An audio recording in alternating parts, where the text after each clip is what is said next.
y'all doing? Y'all come on in here and hit the like button. I'm so excited. We got Milk Bar in the house, y'all. I just want to thank you all so much for tuning in. Y'all, welcome, welcome, welcome. We're going to be doing a reaction to Candace, the alien White Walker. Who thinks that it's cool to sit here and go after Erica Kirk, because of reasons. Never mind the fact that she can't tell us who the shooter is in her mind that took out, Charlie Kirk. But, no, let's do a whole series on Erica Kirk because somehow this will make her feel better. Candace, I'm going to find out who those kids were that you accused of sending those racial comments and stuff to you that led to you suing your high school. And I'm going to interview them because I get the feeling you lied like hell, but we're going to find out. If anybody knows who those students are, if they're watching, please email me at ladyluckclubllc@yahoo.com because I get the feeling Candace lied like hell. I don't know why. Perhaps it's the recurrent yeast infections that have clotted her brain.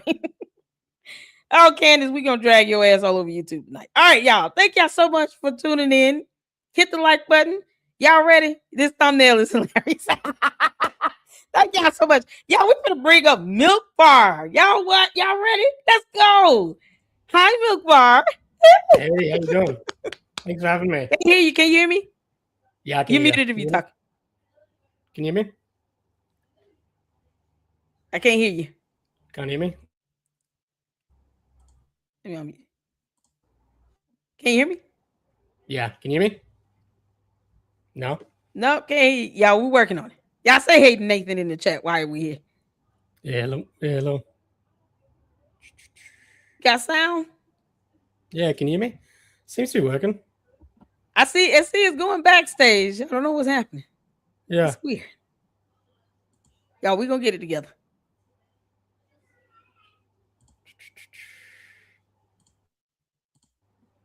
How's that? Is there anything? Nothing? Yeah, hold on. I can't hear you. You know what? I can put you backstage again and then bring you back if you want. Yeah, hello. Let me put you backstage for a second. All right, y'all. Let me get Nathan is gonna wait. You can hear us? Can you hear me? Maybe it's me. Oh my God, can you hear me? Okay, you guys, there is a very strange thing happening right now where a young woman with absolutely zero professional qualifications has been inserted at the top of a charity organization that pulled in over $250 million last year. And the media is telling you that you have no... Jesus Christ. Candace playing in the background. Okay, you guys, there is a very strange thing happening right now. Hello? Can you hear me? Can you hear me? Okay, cool. Yes? You got me? Yeah, I got you. Okay. Okay, cool. Y'all. Something weird is going on with YouTube. I've had so many emails, even from my mom, saying, we can't see comments, and stuff being removed. I have no idea what's happening, you all. YouTube, y'all need to get it together. You already pay us, dirt and rocks and sticks. They don't even pay us enough for this headache. How you doing, Milk Bar? How you doing? Welcome back. Yeah, thank you. Yeah, I'm good. Oh, I started watching so how I operate is I'll start watching something, and when I catch her lying or getting an idea for a video, I'll jump onto that. So a lot of times I barely even make it through like 20 minutes. Oh man. So this one immediately I got sidetracked. Did you? Is it that bad? Yeah. I mean, oh my God. I expected it to be horrible because she's going in on Erica Kirk. And last time you came to join us here in the LLC, we kind of touched on this. Her, having this, doing this, all this for PR stunt. She has this animus and venom, for Erica Kirk. And now this is playing out before our eyes. Y'all, we said this last year that it was going to happen. We called it. And now it's happening. And it's like, what? Why? Why do you think she's doing this? Before we get started, why do you think she's doing this? It was the only, it was always going to end up at this place. Really. Yeah. Ever since she got started, there was no doubt that I think we even spoke about this last time I was on, where it was clear that even Candace knew that she couldn't go after the widow soon after Charlie Kirk was murdered. Yeah. She had to bide her time. And so meanwhile, while a bunch of her rabid dogs, her cult followers, were starting to spread slander about like Romanian trafficking and all this crap, Candace was saying, "Oh, I see all this, but I'm ignoring it," because she just knew the optics were bad for her to begin attacking the widow. But it was as soon as Erica Kirk said, "Cut it out, stop." Yep. That was it. That was the moment where she was just like, "All right, well, I got to come after you now." Yeah. Unfortunately. You'll see with this episode, even just starting it, she's branded this as like this new investigative series. It's just another one of her episodes. It's no different to what she was doing before. She's literally taken a week off, put out this cheesy trailer, but it's exactly she's resuming the exact same programming. This is the tactic she does all the time, where you can see the audience starting to kind of lull back to its medium watching range, and then she'll take a week off, post some crap, hype it, and then it'll go back up, and then start to dip back down, and then she'll just repeat over and over again. So she's aware now that if she attacks Erica Kirk, it'll do well for her viewership. Anyway, that's where we've arrived at now. Yeah, and his thing, this is what her base wants. She's throwing them this red meat. She's allowed her cult, I call them the candy asses, to overtake her whole platform. And whatever even if she was flat out lying, talking about, I'm going to look into what happened to Charlie Kirk, we're nowhere near that now.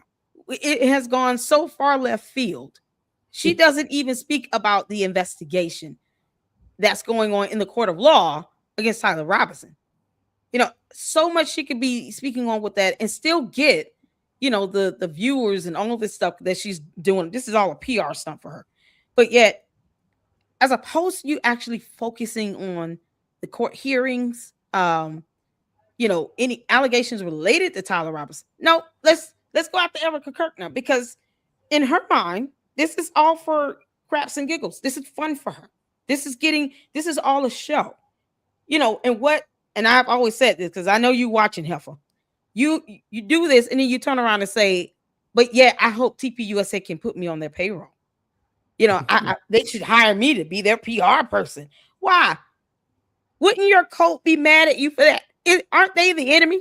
You want to be on their payroll, because everything is blamed on the Jews. So why would you want Jewish money, according to Candace? If you're on their payroll, wouldn't that be what you'd be getting? It's the hypocrisy in that. It just goes to show, it highlights the fact that she's doing this as a stunt. It's all a PR thing. And the moment she gets sued or even gets hit with a cease and desist letter, now she's the victim. Now it's, you all don't want us asking questions. No, they're going to sue the crap out of you like the Macrons are doing. My favorite thing is that she said that there was an assassination hit out on her by the Macron that involved, Israel, and that this was connected to Charlie Kirk's assassination. Yeah. She also said that, Charlie Kirk was a time traveler who had agents monitoring him. From X-Men. Yeah, that's right. Like all of this stuff is going on, but yet she's like, oh no, let's put all that aside and let's focus on how Erica Kirk had a typo with this teenage girl that she was helping her with this photo shoot with a Christian that her mum drove her to. That's where we should put our focus on. And that's the thing. You see this all the time. Like literally before Charlie Kirk died, the show was starting to like veer off into crazy. Macron was part of the Stanford experiments, like just cuckoo land that I think even her own audience was starting to get bored with. And then Charlie Kirk's assassination was just a gift from God, to her. Yeah, for her, yeah. And that's why she's just like, I'm going to sink my teeth into this, and I'm just going to like just drain it dry. Yep. And so she's vocalized that, that she'll go wherever her audience wants to take her. And in many ways, like you said, her audience is her worst enemy because it is going to end her. It's going to end up with her in court, and she's going to end up getting Alex Jones. And I can't wait for it. I cannot wait. I know. I'm here for it now. And I know I asked you this last time, we spoke about how you felt about the Macrones filing a lawsuit, but now you see her in the same pattern of behavior with, Erica Kirk and TPUSA and everyone that works there.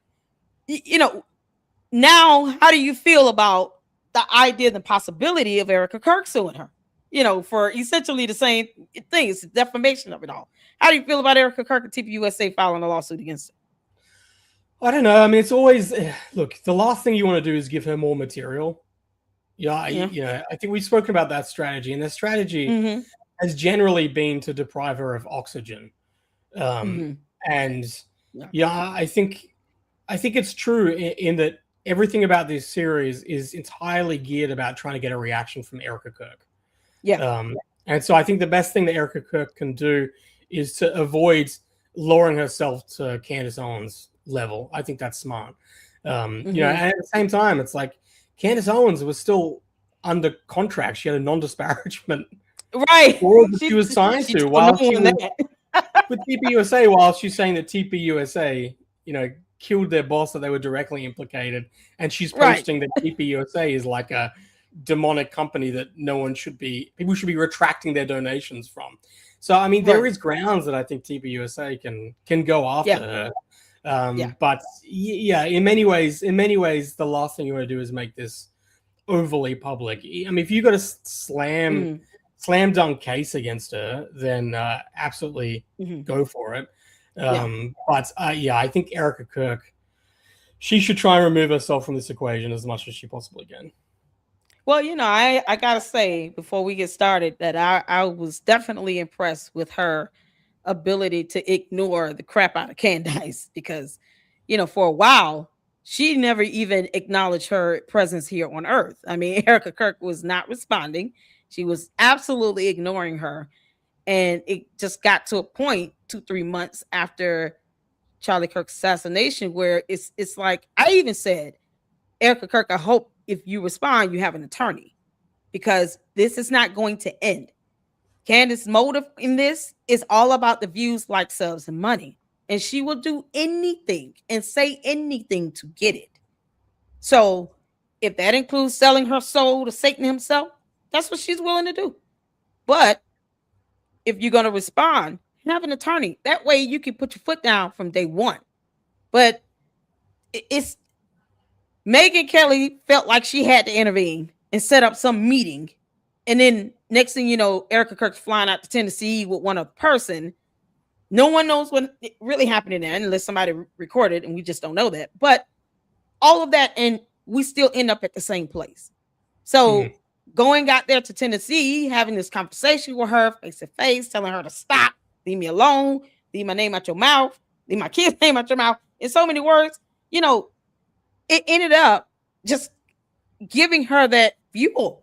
Any little response, even negative attention for a narcissist like Candace is still attention for her. And so going out to Tennessee achieved nothing. The only thing I can hope is that Erica Kirk did that to be able to say, we in good faith went to her home state, tried to tell her to cut it out, and she didn't.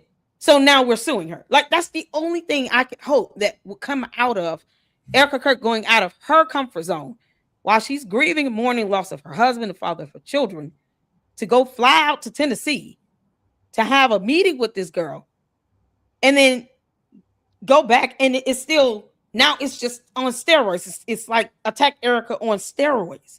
Yeah. Hopefully it's because she can say to the judge, Your Honor, I tried.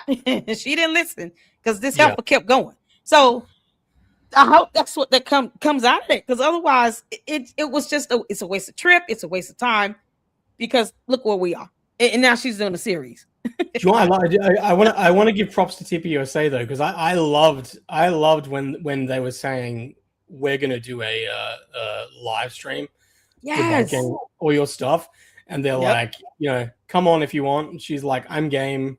name the time, name the place. And they're like, this is the time, this is the place. Right. And she was like, I can't do it. I love that they stood their ground. George said no. That was awesome. I feel like that was the best thing they've done. Where they're just like, look, if you're here, great. If you're not, no, we're going ahead without you. Absolutely. And I kind of wish that I think you're right. I think the Erica sit down was a bad move, unless you're right that it was a legal strategy. Right. I do kind of wish they went ahead with that, with that line. I know. Exactly. We could have all seen it. We would have all been able to hear for ourselves what's being said and exchanged. Candace would have had the golden opportunity to confront all of TPUSA face to face in person. But, narcissists are cowards. So it's idea of her doing that was so far-fetched. And oh no, I can't do that. We can do it virtual though. No, go in person. But yet somehow you found 4.5, 5 hours of your time when they flew out there. Thank you, Megyn Kelly, for doing nothing. You coward. You can't make this up. I mean, even Megyn Kelly pointed out, it's like, how amazing is it that this widow who's now a single mom to these kids, and a CEO of this massive organization found the time to go and travel to sit down with this psychotic podcaster who's been profiting off her dead husband. I mean, that's incredible. Candace Owens can't spare a few hours to go travel. Exactly. Yeah. The irony of it all. So y'all listen, we're gonna get started on this episode. Brace yourselves, people. All right. I guess I got to do a disclaimer. Yeah, I do. I've probably got about an hour. So just I'll give you a heads up. But yeah. Well, we will definitely try our best to get through this because I want you to be able to enjoy the full time with us. See how far we go. Oh my God. Do I have to speed this up? I always speed her up because she talks so slow. Oh God. Let me speed this up a little bit, you all. And then of course, for the sake of brevity, because we want Milk Bar to enjoy his entire hour with us. So let's get to it. You ready, Milk Bar? Yeah, let's do it. Y'all ready in the chat? Put a 1 where you can see and hear. Let's go. Right now, where a young woman with absolutely zero professional qualifications has been inserted at the top of a charity organization that pulled in over $250 million last year. And the media is telling you that you have no right to know or to ask anything about her. The argument being made is that her husband was murdered. Therefore, she has a right to assume the position. And despite the fact that Turning Point USA is a literal charity, and therefore it's not even have to pay tax on that $250 million+ or pay tax on the alleged future billions that it's due to rake in thanks to a deal with a man named Pierre. Jesus. These talking heads are claiming that the public simply wanting to ensure the person who is running that organization is, I don't know, at a bare minimum, moderately honest about who she says she is. No, that inquiry makes you a monster. So I guess your job is to head to work 9 to 5, receive a flurry of unsolicited emails and text messages reminding you that Charlie Kirk, the innocent man that you watched be executed in broad daylight live, you're to be reminded that that was her Charlie. My Charlie needs your help. Here's how you can give us your 401k and house. The emails have been landing into your inbox at an alarming rate, saying things like that. There's virtually nothing that the feds are telling us about his murder that makes any objective sense. But if you're feeling weird about any of that, you're reminded constantly that she is a grieving widow. She's a grieving widow. That sentence, in my opinion, is this year's Trust the Science. She's a grieving widow. The mainstream media, of course, Zionists implied, are effectively telling you to roll up your sleeves and get the vaccine again, dopes. Tyler Robinson did it. Erica Kirk is grieving. Please allow her to do so in the privacy of the $1 billion charity that she took over. Remember when they did the 6 feet social distancing thing? They cast that spell. Let your granddad die alone in the hospital. If you desire to see your grandma this Thanksgiving, it's because you're a demon from the gates of hell. Yeah. Resist your human instincts. Obey the government.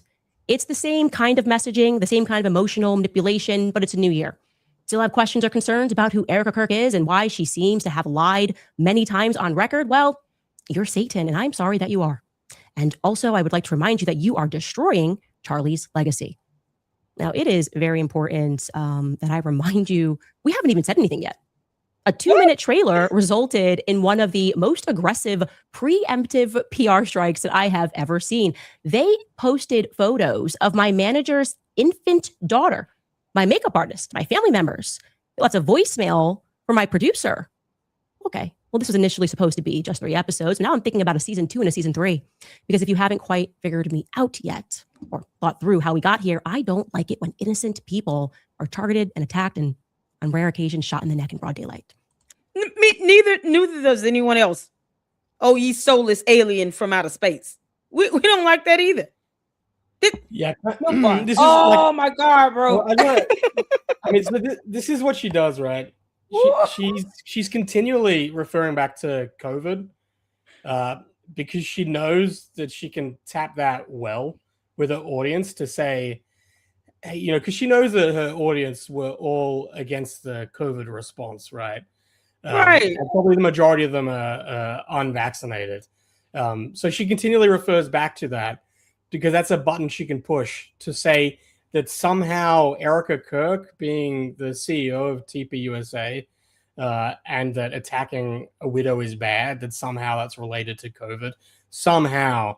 But that's the way that she can get that psychological and emotional response to say, like, oh, see, they're trying to stop you questioning that, just like with COVID, where you couldn't question the COVID response, right? You remember that? See, that's what's happening here. There's no relation. Well, I mean, whatsoever. None. It's the crazy, absolutely none. Two things to try and connect. But this is her like programming type thing that she does with her audience. But the other thing, the thing I want to point out is that somehow Candace Owens and her cult has made it suspicious the fact that Erica Kirk and TPUSA has carried on the organization that was Charlie Kirk's life work. So somehow the fact that TPUSA has gone on to become successful after Charlie Kirk's assassination is suspicious. Not that it's something that Charlie Kirk would have wanted to happen. And somehow Candace Owens, a podcaster who has profited and exploited off the death of this person, that's not suspicious. That what she's doing is perfectly normal. Not the organization carrying on his legacy. That's suspicious. Right. But what she's doing, that's perfect. That's perfectly normal. The other thing as well that I want to point out as well is that Candace Owens continually goes back and forth where she somehow says that Erica Kirk is unqualified to be CEO. Like she can say that. You can't make this up. She says that Erica Kirk is unqualified, but yet at the same time, she also wants to continually say that TPUSA has been extremely successful after Charlie Kirk's death while Erica Kirk has been CEO, and that is suspicious. So she wants to have her cake and eat it too. It's all of it at once. There's zero consistency.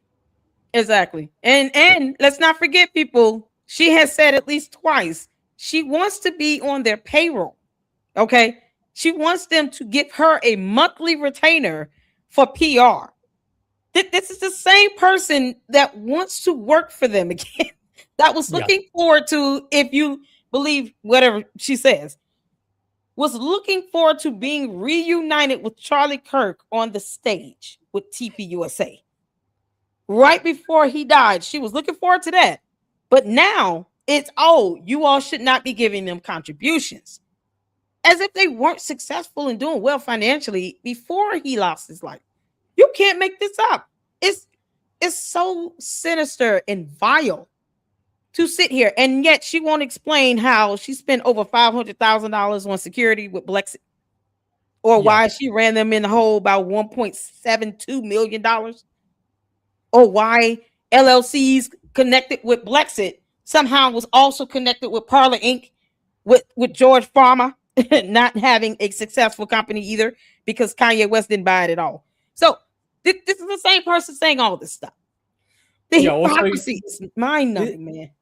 This is Candace Owens continually says we're just asking questions. Why are people attacking us? I haven't even started this yet. Why are people coming after me? And it's the fact that already leading up to this, back in December 19th, she had Mitch Snow on. This guy who says that he's 100% sure that he saw Erica Kirk on an army base the day before Charlie Kirk was assassinated. And the Candace Owens has said that the military is involved in the assassination. She's already said that she wasn't grieving enough as a widow following the days after. That she was grieving too much as a CEO. That she's already said that Erica Kirk was a child groomer. That she's already said that Erica Kirk should be pulled into the police station because Erica Kirk's friend had a feeling that something was going on that then, led to Charlie Kirk's, this made up thing that she pointed out. So it's like, she's not asking questions. She's already made a string of outrageous allegations against Eric Kirk based on no evidence whatsoever. So then when this trailer comes out, it's like, well, you've already drawn your conclusion. This is just a trailer. Exactly. Already saying that you're tripling down on it. That's why people are. That's why people are upset, and they're not upset because you're investigating. They're upset because you don't investigate. You just make allegations without evidence. She doesn't even pronounce words correctly. People, you can't make this up. Candace, how do you pronounce the word BERET? Like, give it a stab in the dark, girl. You can't make this stuff up. This is the same person that says she doesn't know the difference between the number 9 and the letter N. Like, this is what we are. Her asking a question would probably shatter the earth. I think Yellowstone would erupt if she actually could pose a question. The incompetency of it all. And yet, who do you think pulled the trigger on the gun, Candace, again? Yeah, go ahead and tell us that, you dumb alien. This is nonsense. Oh, man, this is the last thing you would think that Erica Kirk would want to even have to hear about. It gets to a point where I don't know how she tunes this out in her everyday life, but somehow she has to, because let's not forget, there are 2 children here that hopefully will never ever see or know who Candace Owens Amber Farmer is. Like, hopefully they will grow up and never ever see her video or read any of her posts, and that they will never have to know that this woman existed. That's what, at the end of the day, that's what I'm thinking about. Those 2 kids that are caught up in this nonsense, that do not deserve to have somebody attacking their mother and deceased father relentlessly like this, because reasons. And she wants to be on TPUSA's payroll. So, y'all. I want to point out, it's like, I have no affiliations with TPUSA. I didn't know Charlie Kirk. I wasn't a friend of him. I'm Australian, for goodness sake. I'm not even American. So I have no loyalty to TPUSA or to Charlie Kirk. Yeah, but I have to say, me either. It's an absolute credit to Charlie Kirk as a man and as a CEO of a massive organization that you have someone like Candace Owens, this psychotic person who's gone over Charlie Kirk's life with a fine-tooth comb, who's literally like opened the bonnet on his organization and has scrutinized his marriage. And she's had, a bunch of people leaking information and turncoats from his organization, cowardly people who have fed her information. And now we're coming up to what? I mean, he was assassinated in September. It's now February. So going into March. Like 6 months. 6 months later. Exactly. And she's come up with nothing. She's come up with nothing to be able to actually legitimately attack him on his marriage, on his organization. Nothing. There's nothing there. That's an absolute credit to who Charlie Kirk was as a husband, as a father, and as the builder of this organization. That's incredible. I don't think many people could stand up to that scrutiny with someone like Candace Owens, like looking through their entire life and their entire business dealings. Right. And she has to lie to make them look bad. This is what she has to do. She has to flat out lie and get hit with cease and desist letters just to make them look bad. It's at the end of the day, hopefully Erica Kirk does sue her and Molly whop her with the floor. But the court, the judge, the jury, they're going to see an entirely different story, a whole different scenario. And there will be sufficient evidence to show Candace has been nothing but defamatory. And defamation is not protected free speech, Candace, because you and your cult members don't know that. So when they get to court, she'll learn the hard way. Just like with the Macron's case, she'll learn the hard way. So let's get back to this, because I don't want you to miss out on this opportunity to sit here and laugh at Candace with us. No one blinked when entire investigative series and books were written about Hillary Clinton, Michelle Obama, Meghan Markle, because they're public figures. I've effectively endured 10 years in politics with nonstop exposés and investigations into my background, but we're told Erica is somehow untouchable. Let me tell you something. The truth does not require a multi-million-dollar PR campaign. It also does not fear inspection. So welcome to Bride of Charlie. Oh, God. We have nothing to hide.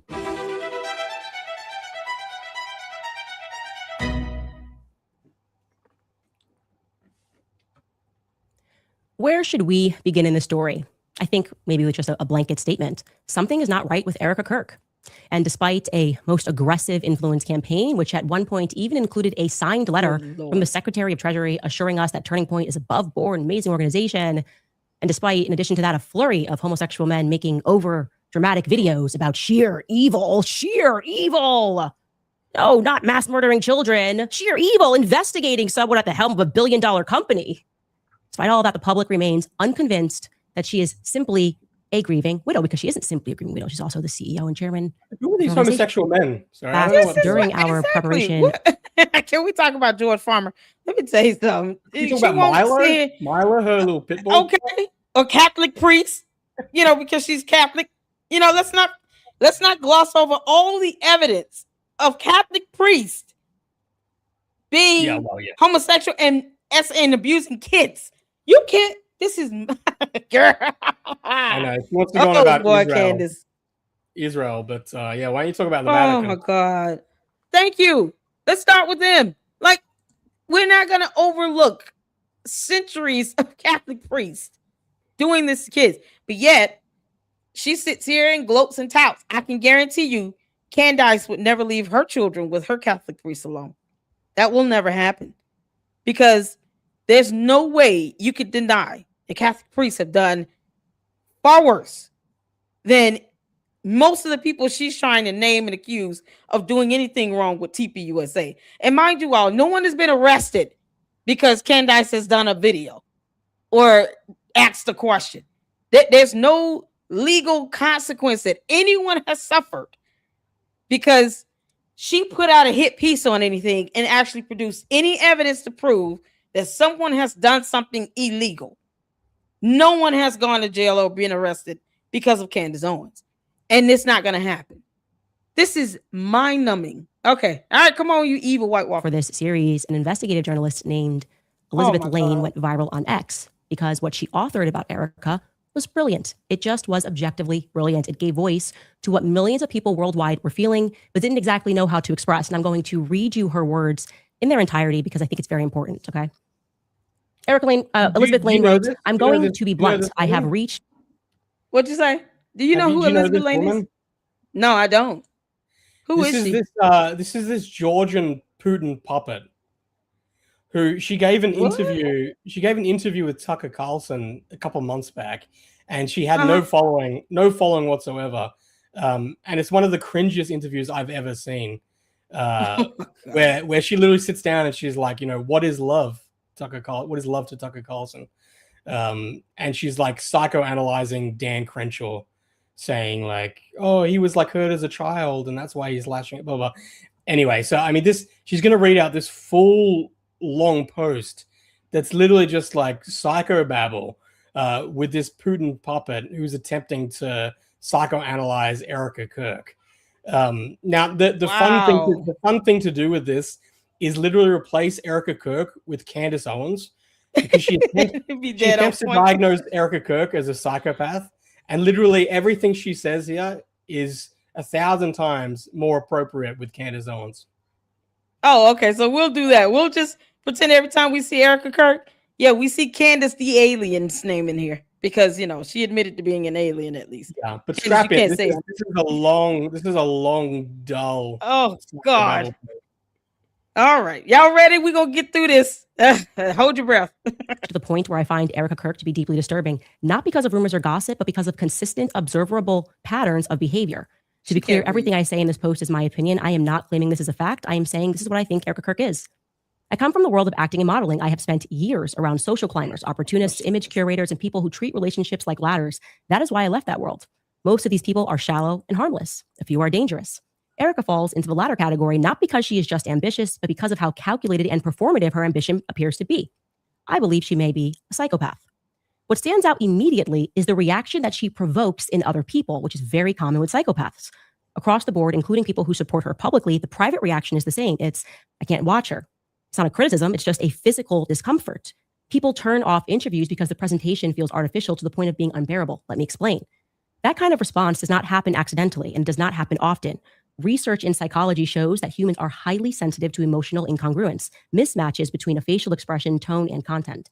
When the effect appears simulated rather than genuine, the brain registers it as a threat. This activates discomfort and avoidance, even if the person cannot consciously explain why. So many of us felt this way, but we could not explain why we could not watch her. Studies on psychopathy, particularly those building on the work of psychologists like Robert Hare, describe traits such as a rehearsed emotional display and shallow affect. These traits can create what observers experience as an uncanny interpersonal dynamic. The discomfort arises. I'm sorry, did y'all hear that? Psychopathy. Candace, you still haven't learned how to read out here. And people want to shut it off because most people rarely encounter extreme effective mimicry in everyday life. So the brain struggles to categorize what it is detecting. Erica is attractive enough, and she had every tool in her possession to sell this organically, except for one thing: emotion. The entire story of what happened could have helped her sell this fully. She really would have been the last person on earth to be a suspect, if not for the FBI's terrible mistakes, Turning Point USA's lies, and her very fake performance. Plenty of attractive, ambitious women move through media spaces without triggering that response, even though we know what they are. This is about something else, an extreme disconnect between presentation that she puts out and the perceived authenticity. Erica is not the archetype of a model actress seeking money and fame and then settling into a quiet life with a wealthy, good-looking husband. She is the wolf type who wants to be in the place of that husband. She is not born for a supporting role. She's a decision maker. She appears to pursue proximity to power, moving fluidly between television, nonprofits, branding opportunities, and ideological spaces that maximize her exposure. Her previous partners are guys that women like her would date. Muscular Jack. What'd you say? Who does that sound like? Yeah, that sounds like Candace. Candace, is George gonna come out the closet and demand that you make him a sandwich? How's this gonna go? Can I also point out that it's been years now that Candace Owens has been saying that psychology is like a Jewish, discredited way of like child grooming. Yet here she reads this post that's pure psychobabble. From someone that's not licensed, accredited to even speak on these things, and she says psychopathy. No, she's a model. This woman is a model. Candace, where's she in a music video? Candace was in a rap music video, you all. She wanted to be in Hollywood. You can't. This is exactly what Candace is to a T. While she says words like psychopathy, not psychopathy. Candace, you're an idiot. Good looking, even though they are not people with huge potential. They're all somewhat established. They are good stepping stones until the right person shows up. Now looking at her previous partners, I would say that Charlie probably was not her type visually, but he was exactly what she was looking for in a man: potential to be a great power. What Erica was looking for is the same thing Hillary Clinton was looking for when she met Bill. She recognized that Bill Clinton was her ticket to power, the power that she could control, and she was right. She realized that she could create a great brand out of him and herself, and they still are a brand, the Clintons. No one in this world can say that those two love each other. They are a brand that works. That's why she's sticking around despite Epstein and Lewinsky. Also, if you think Bill is the decision maker there, you must have never been in close proximity to the Clintons. She moves the game. She is the decision maker. Erica saw a brand with Charlie. She also saw that Charlie could one day become president of the United States if he wanted to. Charlie had the ear of the most powerful segment of any society, students. He was going to be a very important player in politics, and she was not missing that ride. What is striking is how completely her public identity reshapes itself after that relationship begins. The aesthetic, the tone, the values, the presentation all change. Overnight, the persona shifts into the role that best suits Charlie's world: devoted Christian, modest, a supportive housewife. That kind of rapid adaptation is quite impressive for a usual person, but not for a psychopath because they do it all the time. In my head, the story goes like this. For a moment, it works. She becomes the wife of a rising political figure with access to donors, institutions, and national platforms. At that point, the ceiling isn't social media influence. It's empire building, foundations, global reach, a legacy, a brand, the Kirks. It's obvious that Charlie listens to her, whether it's about donors or the trajectory of Turning Point USA. The most influential figure in any mentally healthy man's life is going to be his wife. She's going to be the biggest influence, and that is just how it is. That is why you need to pick your partner wisely. Healthy. And everything was going well until Charlie began making decisions based on conscience rather than expansion and money. He turns down money. He refuses to play dirty politics. I am assuming someone like Erica, who married into this because she had a vision for this brand, would not be very happy about that. The life she appears to have signed up for, the power couple, expanding influence, historical relevance, was collapsing into something else entirely. Yeah. Domesticity, housewife, kids, and now Charlie refusing to accept the money that can make him a global power. A supporting role instead of center stage is not her thing. Her husband died a few days ago, and she walks onto the stage as if she was born there. It comes naturally to her. She knows it and she wants it. Just days after her husband's death, she was already laying out ambitious plans for the company over Zoom. It's obvious she was always deeply involved in the business and knew exactly where to pick up when her turn came. What people struggle to watch, what makes the screen unbearable, is not grief. It's the absence of emotional continuity. Performances can be learned. Trust me, as a former actress, I can speak to that. But emotion cannot be improvised or mimicked if you've never experienced it. That's why I think we are dealing with a psychopath who has never really experienced these emotions and does not know how to play them.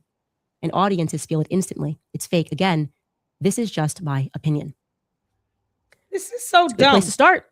It is dumb. a good place to Candace, this is so stupid. It's like they're handling this like Erica Kirk has been married 5 times and all of her husbands have been publicly assassinated, and she should know exactly how to feel, whatever that defines to be day by day. They refuse to remember that she has the free will to grieve however she needs to, because that's not normal. You don't see public assassinations happening every day. So to say that her grieving process is not valid because she's not acting the way we think she should be acting because her husband was publicly assassinated. Well, Candace will so far can't say that at all. And I hope she never is able to say my husband was publicly assassinated. She does not even have to tell her kids, your daddy's never coming home. Yeah. You got these morons sitting here leaving 13 pages of nonsense. My God. I've done a video where, Candace is criticizing her because she says she's too emotional to be CEO. And then she plays a leaked video call, voice call where she's saying, look, she's not emotional enough as a widow. And it's just like she can't win. There's no way that she can win. If she's too emotional, then she's unfit to be CEO. If she's not emotional enough, then it proves that she never loved Charlie Kirk. I love this. I love in this post, she goes on this tangent where she's like, Erica Kirk mustn't have been happy with the direction that Charlie Kirk was going. And she says it like Charlie Kirk was giving up all his money and becoming like a missionary in Africa. And it's like, I was like, when did this happen? And the guy was still head of TP. He was like, I'm sorry, I missed that with the point where he was, becoming like a pauper. Like, as far as I was aware, he was still the head of an extremely successful organization. He was standing by his convictions to have Tucker speak, which led to some donors pulling some donations. But that's all that I could see. As far as I'm still hearing rumors that there was agreement that he was going to be running on the ticket for the Republican VP nomination in like 2 cycles time. So this idea that Erica Kirk wasn't happy with the direction that Charlie Kirk was taking their life makes 0 sense. But it's thrown in there because they just want to kind of softly implicate that Erica Kirk was involved in the assassination. She wasn't happy with the way things were going. But it's stupid. It's so crazy. It is. And it's like you can't say what was going on in their marriage. You weren't in their household. Candace does not pay her mortgage. She does not have to take care of Erica Kirk or those 2 children. She doesn't have to pay her bills or feed them or clothe them or anything. She is literally a non-factor in the life of Erica Kirk and those 2 kids. None. Like I said, I hope that these 2 kids grow up and never learn who Candace Owens is. It would be best if they never, ever know that she walked this earth and exists. Period. Like, that is so crazy. You can't speak for what was going on in their house because you weren't there. As much as you want to be Candace, because we all know you were in love with Charlie Kirk. As much as you wanted to be the ace boom boom, you weren't. He didn't pick you. It's all jealousy and envy as if she knew exactly what was going on in their marriage. And yet she can't produce 1 post to show that her and Charlie Kirk had anything going, any conversation or a semblance of a friendship happening at least 1 year prior to his death. If they unfriended each other, that goes to show how much communication was even transferred between Charlie Kirk and Candace. They weren't even talking. Yeah, so, there was do you see that where she was analyzing the night before Charlie Kirk was assassinated, what was going on at their house?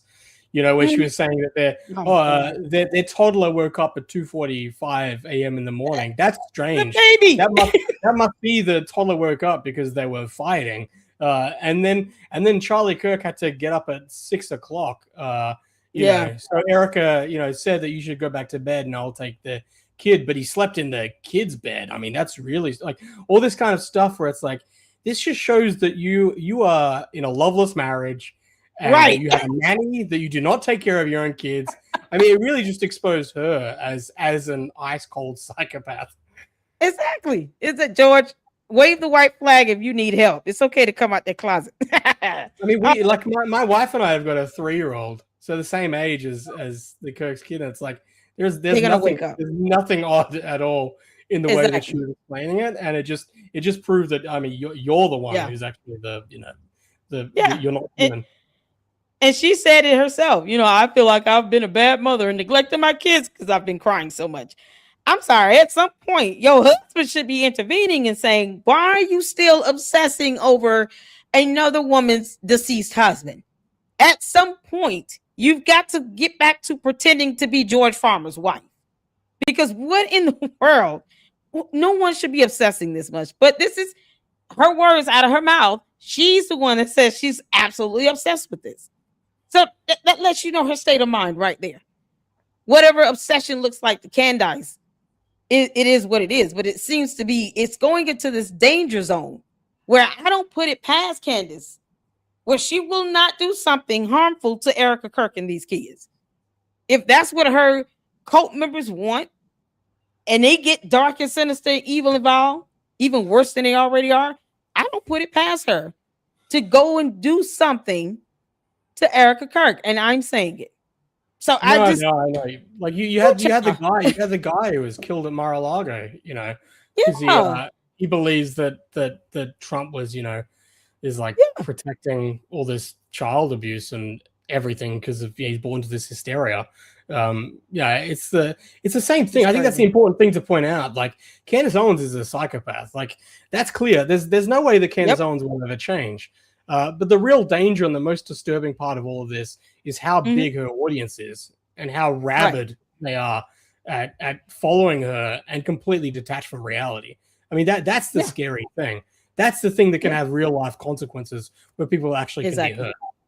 Yep, absolutely. So let's get back to this because I definitely want to, you know, make sure you're able to oh Lord, God, y'all let me know how if you I understand if you gotta go, but this is crazy, Candace. This is horrible of you. Start because there are a lot of things that Elizabeth said there that I think I am going to be able to prove. No one cares about it. Adapting her personality to suit the people that she meets, the lies that she tells. I've done a lot of work here speaking to ex-boyfriends, speaking to old classmates. I really wanted to get a sense of who Erica was.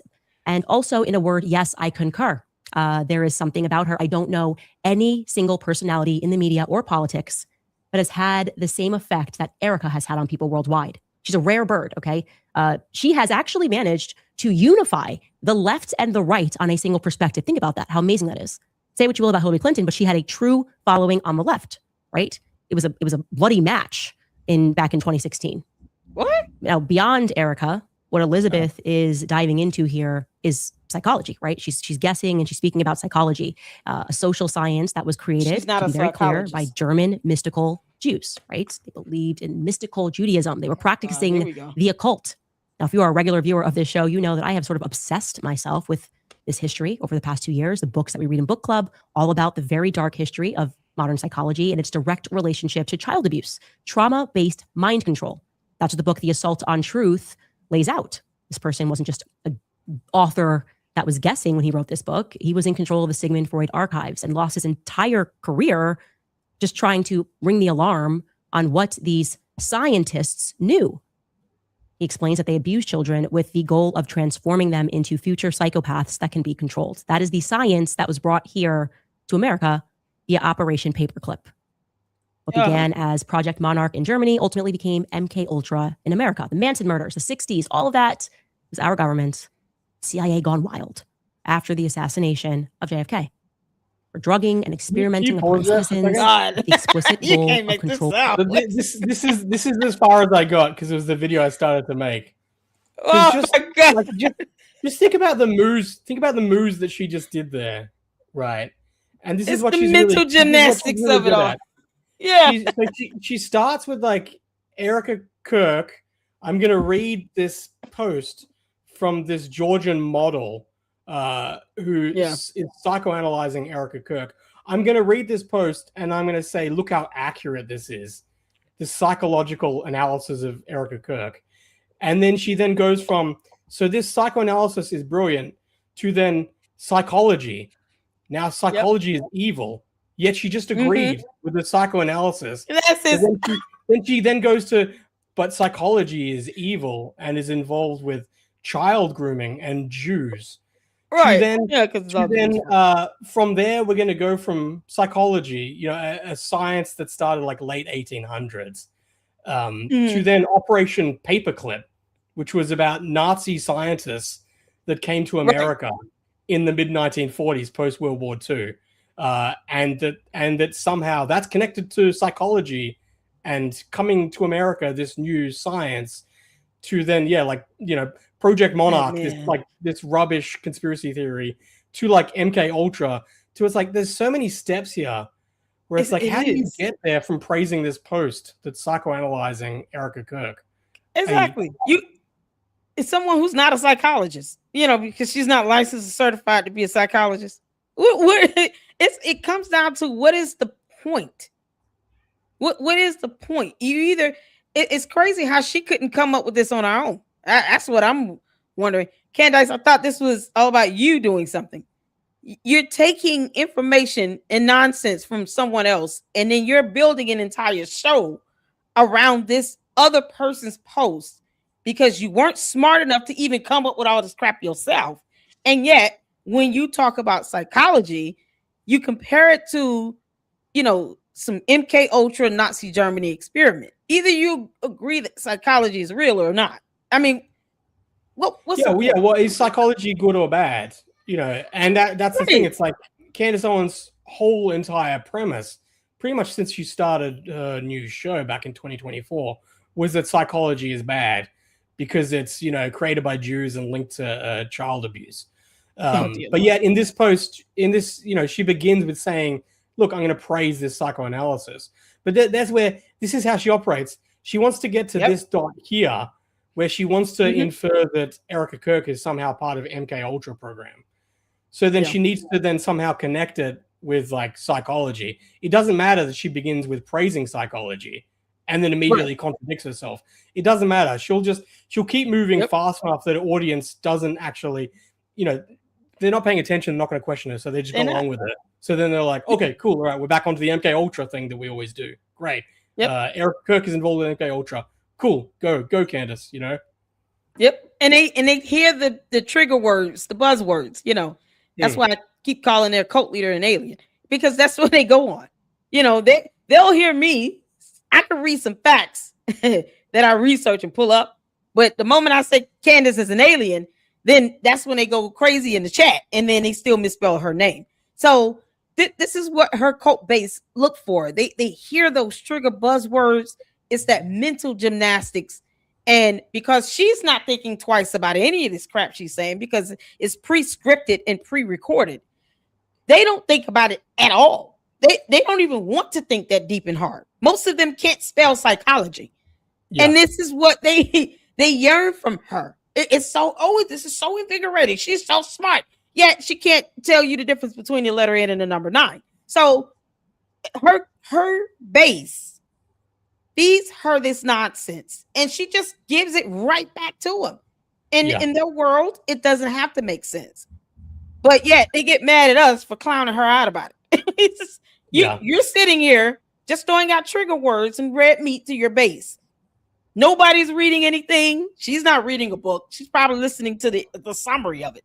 That's she ain't reading anything. No, she's got her 3 books, and that's partly why that's all she reads. 3 books. Because she's got her 3 books, and literally everything can conform to those 3. She's like a child. Like a child reads one thing, and then like everything is related to that one thing. That's what she's like, because she's so because she's not well read at all. So, so her entire, like, she has this universe that she's created now with her audience where everything is connected to the book Chaos, the book Assault on Truth that she just mentioned, Assault on Truth, where she always has a pre-programmed talking point. The guy who wrote Assault on Truth was the head of the Freud archive, who was fired because he discovered that Freud was hiding child abuse. He was fired because he started attacking Freud, and the people collectively said that the guy completely went off base from what is actually true about Freud. But that doesn't matter, Never mind it. And then it's like, what is it? It's like Hollywood Babylon, and then it's like Sigmund Freud and like Jewish mysticism. That's it. Right. That's all she's read. And so everything can just apply to that. Erica Kirk, Brigitte Macron, it's all, we can all just find a way to plug in these pre-programmed talking points that our audience, is already well aware of. Right. And it keeps her from having to learn anything new because, they're not interested in that. She is literally feeding them what they're demanding, the stupidity of it all. This is it. Candace, if I read to you Green Eggs and Ham by Dr. Seuss, I mean, are you going to recreate your whole world on that? Maybe we should read Green Eggs and Ham and then see how that goes. Because obviously, if that is her MO in life, this is why she's stuck on stupid. This nonsense here. And oh my God, you said you're homeschooling, Candace. You can't make this up. So these poor kids, are they going to ever learn 3 times 2? This is the extent of her intelligence right here. Yeah. Centered around somebody else's post on something that she can't even tell you what she even agrees to when it comes to the world of psychology. She has no stance on that. She doesn't care. Well, I mean, she's the definition of the Dunning-Kruger effect. Yeah. Where she gets a little bit of information and then she thinks that she's, that knows everything. Exactly. And is completely just unaware of how purely ignorant she is. And she's absolutely the kind of person where the only thing that she reads and informs herself on is things that will confirm the thing that she already believes that she knows. She'll never read, Anatomy of Truth and then say, okay, well, what's the criticisms of this? Right. What are the things that actually debunk this? And then let's weigh it up. Let's see where we arrive once we've actually, antagonized every argument. She'll never do that. Right. It's entirely just about confirming her bias. Yep, there you go. I was about to say that. It's the narcissism that just has to have this confirmation bias where it's, I don't care if anyone is critical of it. This is the only way I'm going to see this. This one view, that's it. No thinking outside the box. No expanding my horizons. No, just this confirmation bias of this one thing. And when you're a narcissist, they have to feel like they're the smartest person in the room. So you can imagine everyone else around her in the room, her code base, have to be dumber than her because she has to be the smartest person in the room. So congratulations, Candace. All of you are dumber than Candace Owens. You should be so proud. You can't make this up. Let's get back to it. Minds, social engineering. I told you I was going in. People get into a formation. These are indisputable and historical facts. This brought forth the dawn of serial killers in America. Too many of them with curious ties to the military. Yeah, MKUltra was a military-grade program. We don't care. Truthfully, behind every unthinkable crime is a deranged psychologist and a prescription cabinet. If you think that MKUltra ever stopped, I hope that the Epstein files and the stunning defense of the Epstein files from our quote-unquote elites helped to shatter that illusion for you. We discussed MKUltra during the Kamala Chronicles. Emmanuel Macron, the president of France, is suing me for merely mentioning MKUltra on Tim Dillon's show. No, they're suing you for lying. Why is the president of France, who himself is a victim? It's like I've done compilations where you look at the Becoming Brigitte, and it's nearly every episode. She's inferring that Emmanuel Macron is a Manchurian candidate that was part of the MKUltra program. So she just lies. So she does that. She does the series where over and over again she's inferring that Emmanuel Macron might have been part of the MKUltra program. Then when they sue her and reference that, she then says, "Why are they bringing up MKUltra? I never said that. That's suspicious." Yeah, it's like, never mind all these videos of you saying these things, Candace, that can be used against you in a court of law. Yeah, keep acting oblivious, Candace. I know that's a hard word for you, but you might want to define the term. or the judge is going to have a field day with her. So will the jury. This is so ridiculous. Oh, man, I just want to observe one court hearing, okay? If I can get a Zoom link, Milk Bar, you and I will listen in on those court hearings. It's going to be awesome. Of minor sex abuse, so concerned about that conversation being opened up. Oh. Independent study into Sigmund Freud and what he and his colleagues were doing in Vienna is crucial for you to understand what is going on in this world and the way that the world works, okay? Now, pivoting back to Erica and her story, I will tell you my personal opinion and my experience with her. What alarms me about Erica isn't so much the fact that she lies, which we will prove to you over and over again, but it's also the fact that I don't know that she's aware that she's lying. It's almost as though she doesn't remember. Like the version that she's telling us today or yesterday was just recently downloaded into her mind. I'm sorry, what'd you say? What does that sound like? She doesn't even just like, remember if she's lying. She's lying. That's okay, Candace. The jury will have a field day tell you exactly what you lied about when it comes to Macron's. Erica Kirk, girl, if you don't sue her, I don't know what to say. If you gotta sue her, because that's the only way she's gonna only pay attention if you take her to the court of law. Right now, she wants to suck everybody into the court of public opinion. See, certain things just can't be duped out on social media. Certain things you just got to take to the court of law. And that's her nemesis. That's her Achilles heel for Candace. It's the lawsuit. It's the idea that she's being held accountable according to some legal standard. That's her weakness. So sue her.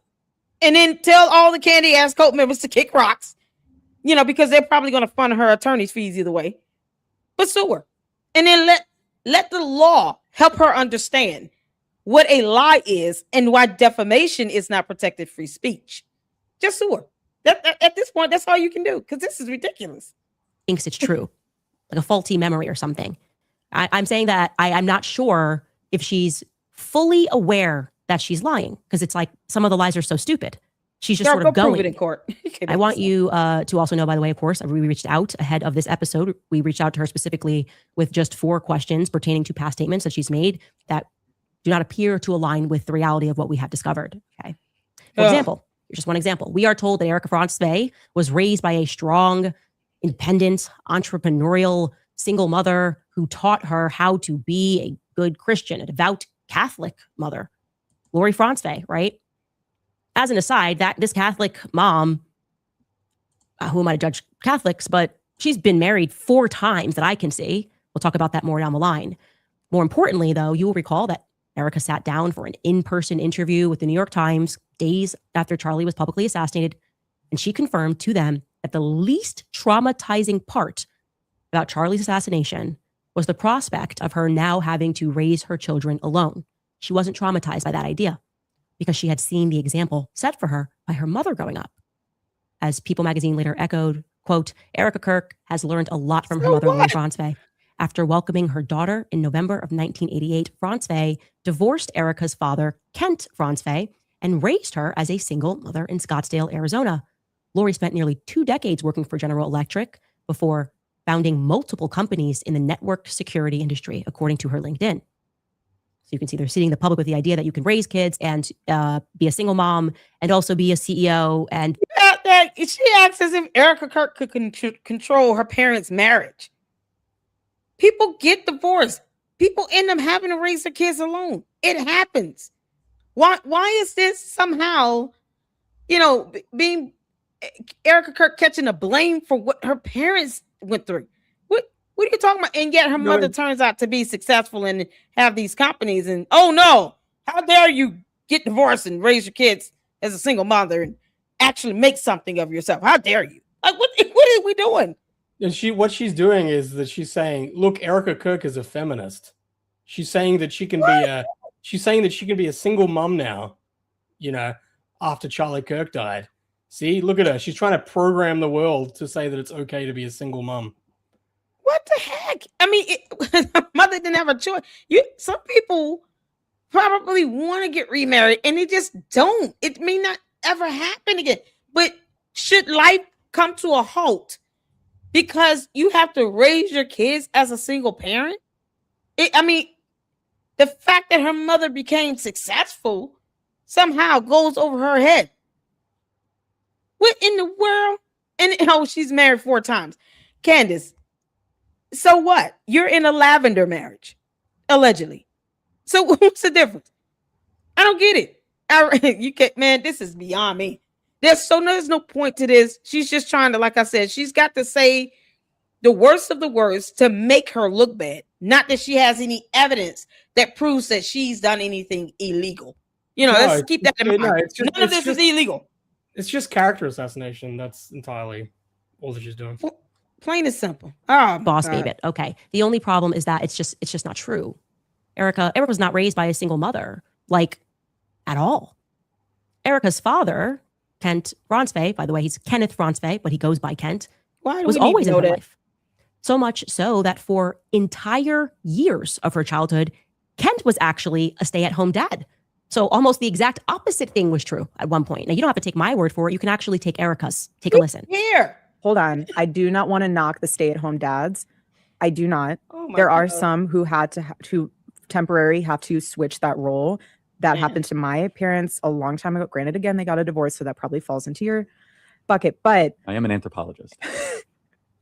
But my dad was a stay-at-home dad for a few years.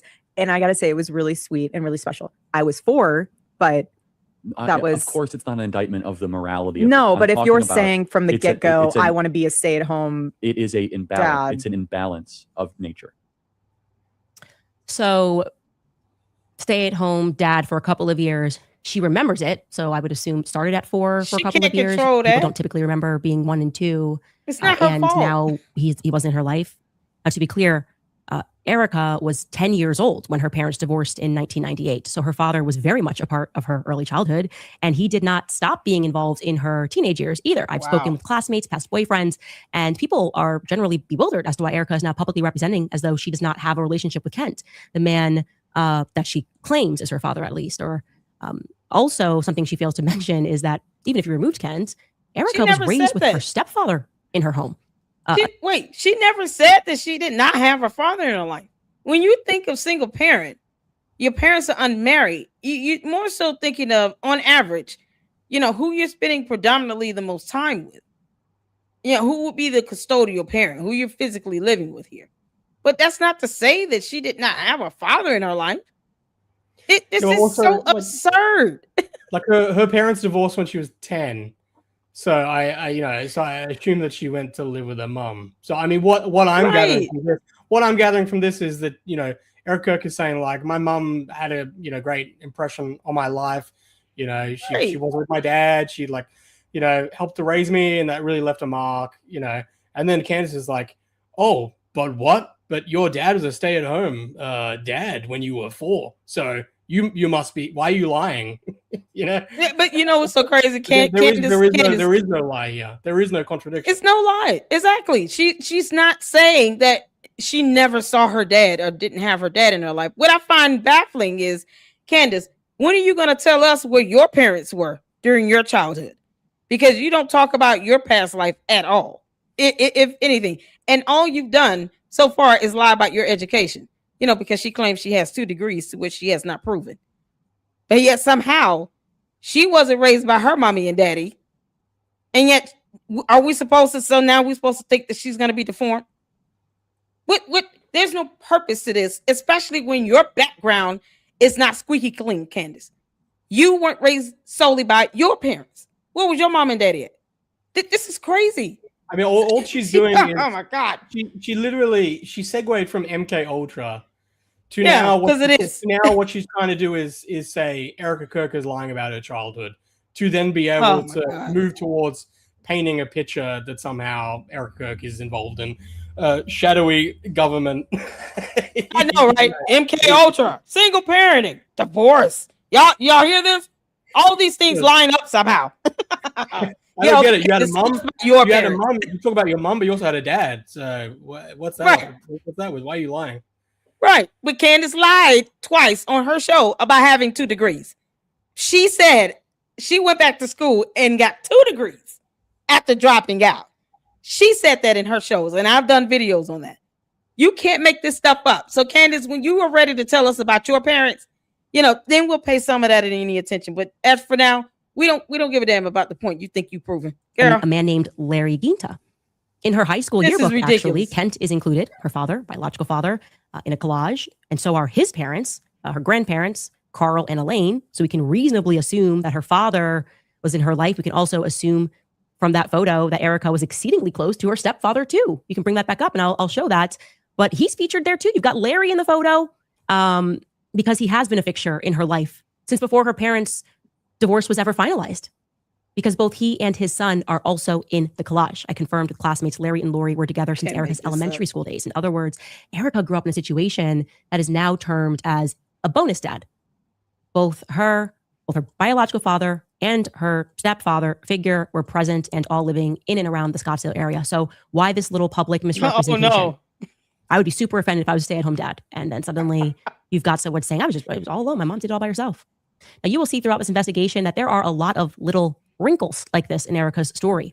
Not a the wrinkle, question is, Candace. what broader purpose do they serve? Because I thought about that, and I remember reading in Xavier Poussard's book, Becoming Brigitte, that it is actually an intentional strategy of deception. God. A strategy used by the media in creating and curating a legend about, in this case, he was talking about Brigitte, how the press would intentionally make minor edits or overlook certain dates, small adjustments rather made over a long period of time, a date wrong here. Oh, can we bring that up and focus on how Candace lied about having 2 degrees to which she can't prove?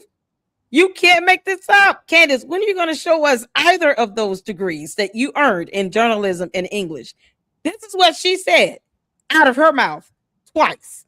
So it's funny how that keeps being skewed about her educational background, to which she can't prove she's actually obtained 2 degrees. I just want to see one. Why aren't the degrees posted up there on the wall? When you think that someone that claims to be, some journalist of some sort who obtained a journalism degree, a degree in journalism, wouldn't that degree be hanging on the back wall? You're a narcissist, Candace. Wouldn't you take the opportunity to gloat on your education? Where are those degrees at? I'm just saying, who's going to reach out to her college to see if she actually got 2 degrees?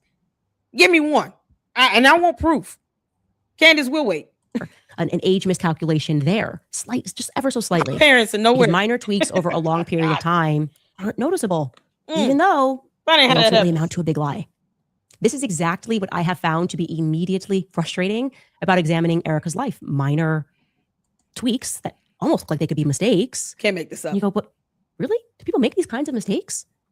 Let's start with her birthday. Okay, I'll give you another example here.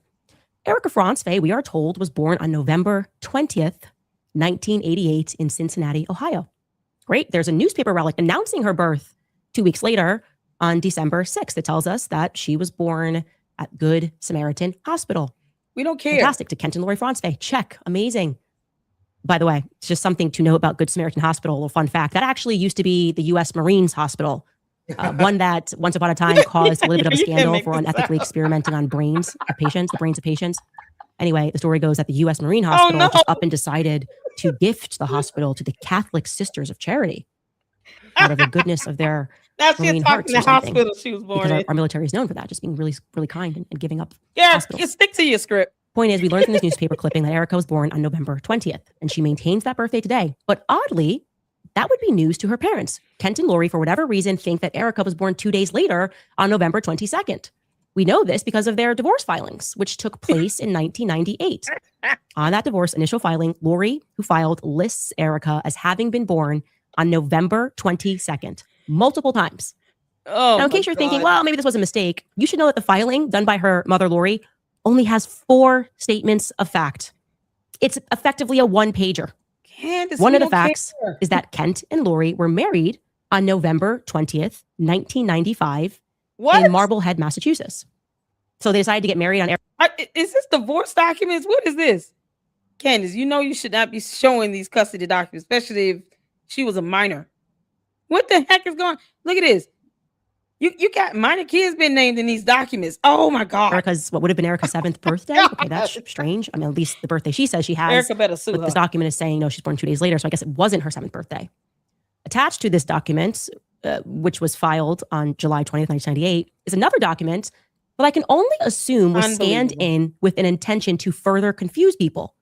It's a separation agreement, which is not notarized. It's not dated. So it's almost not relevant. And it completely edits the date of the marriage between Kent and Lori from November 20th, 1995 down to November 7th, 1982. A casual 13 years and 13 days wiped out. Okay. Like I said, you can just ignore that because I think that document was just put in there to confuse people. Take it from me. I'm a notary, one in the state of New York, although my license is expired. You can't just skip over a notary portion of a document and just be fine with that.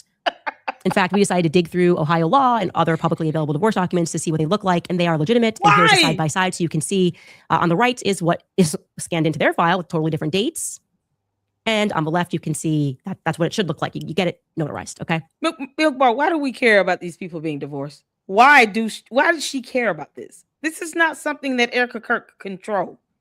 She could not control her parents getting divorced. Why do we care about this? Candace, where are your 2 degrees again?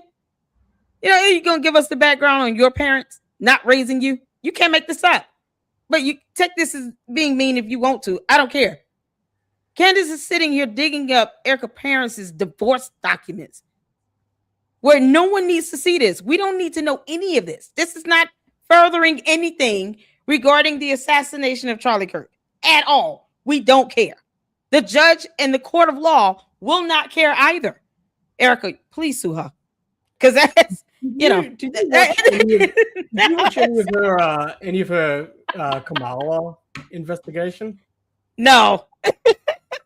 I mean, that's a trip. Right? Seriously, right now. No, I've never seen them. The investigation is to not only prove that Kamala isn't black, but also that she's Jewish. Oh my God! I thought she was Indian. It's just this like BS for episodes on end, just going back through her family tree, just trying to like pick at whatever she can pick at to undermine whatever, so she can like push this thing. I mean, this is the thing. It's like, I mean, how many of these legal documents can you find where there's all sorts of mistakes that have happened that people just haven't caught, for whatever reasons.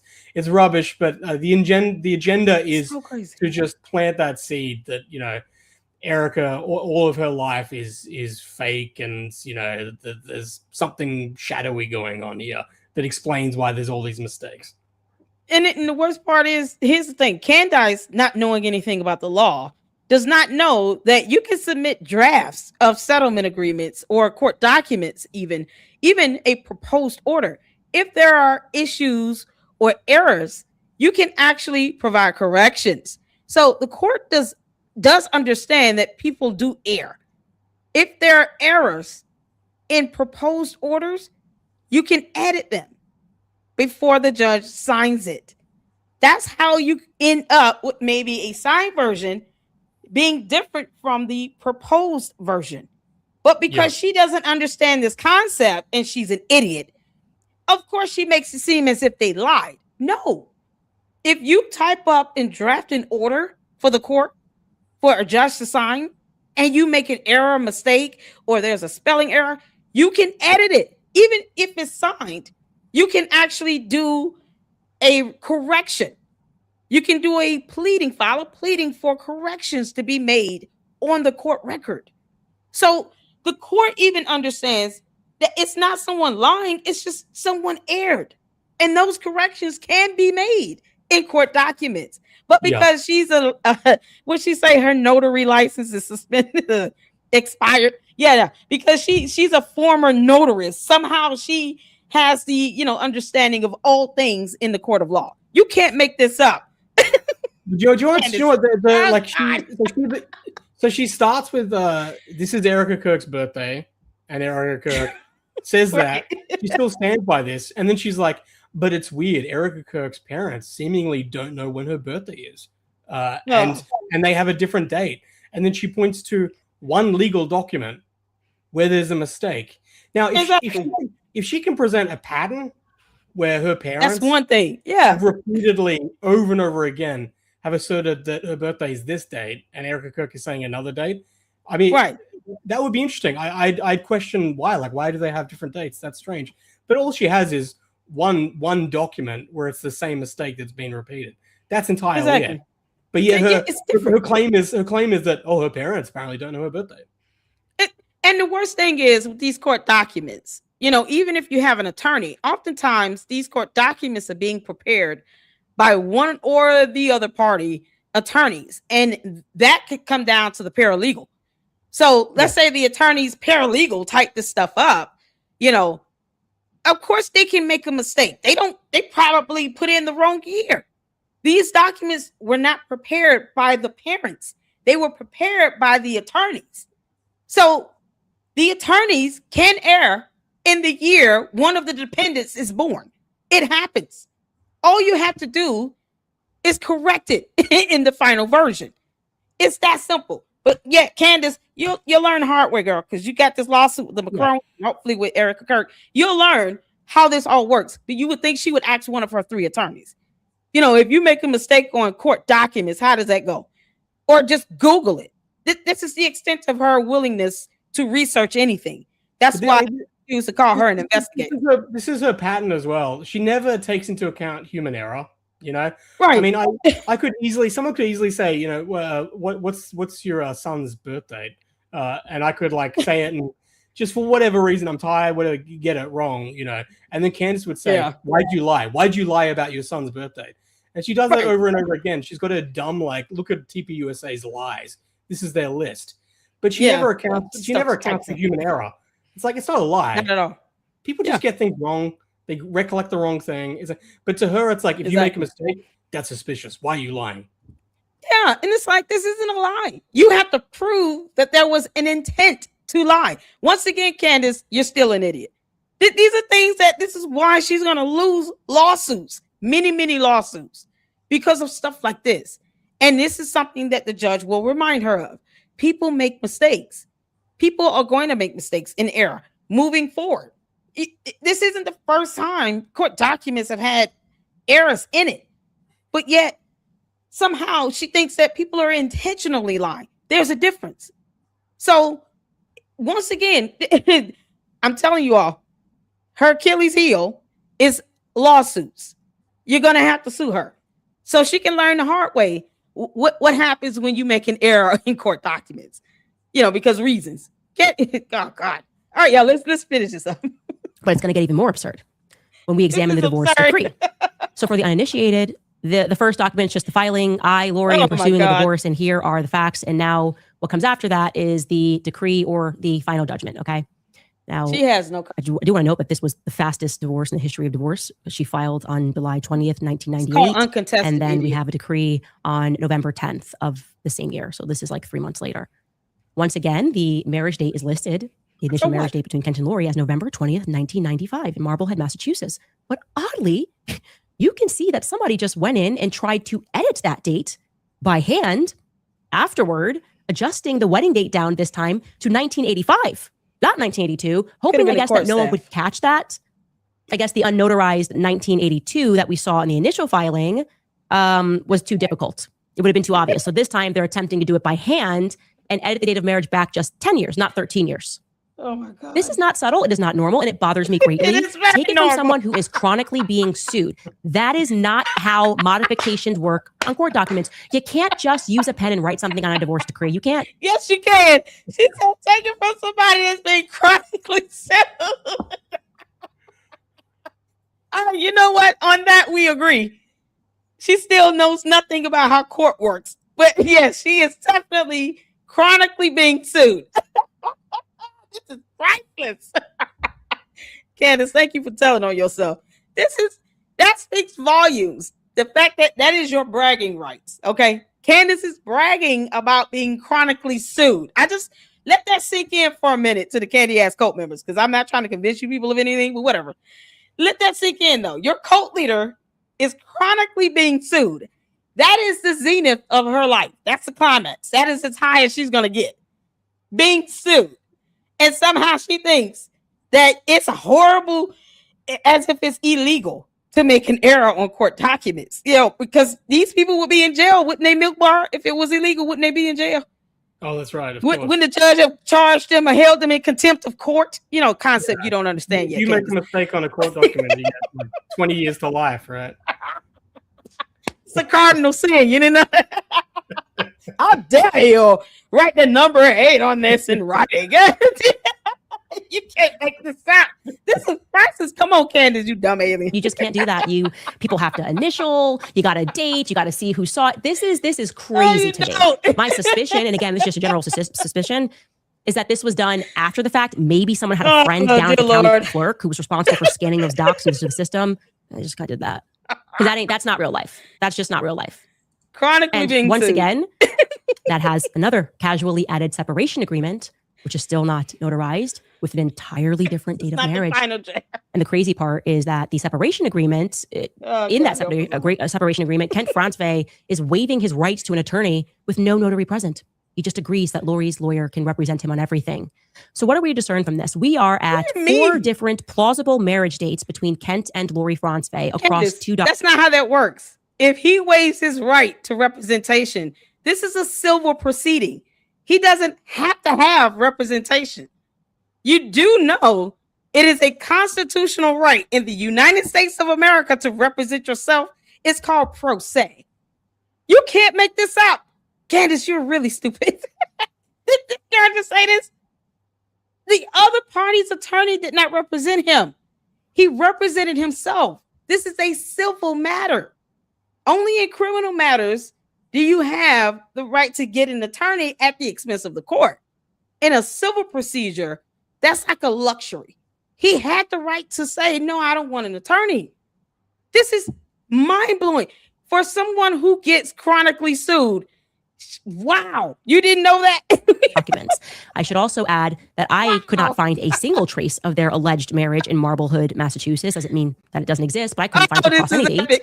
And Marblehead, I would like to know, is certainly an interesting town to pick because it's the recognized birthplace of the Marine Corps.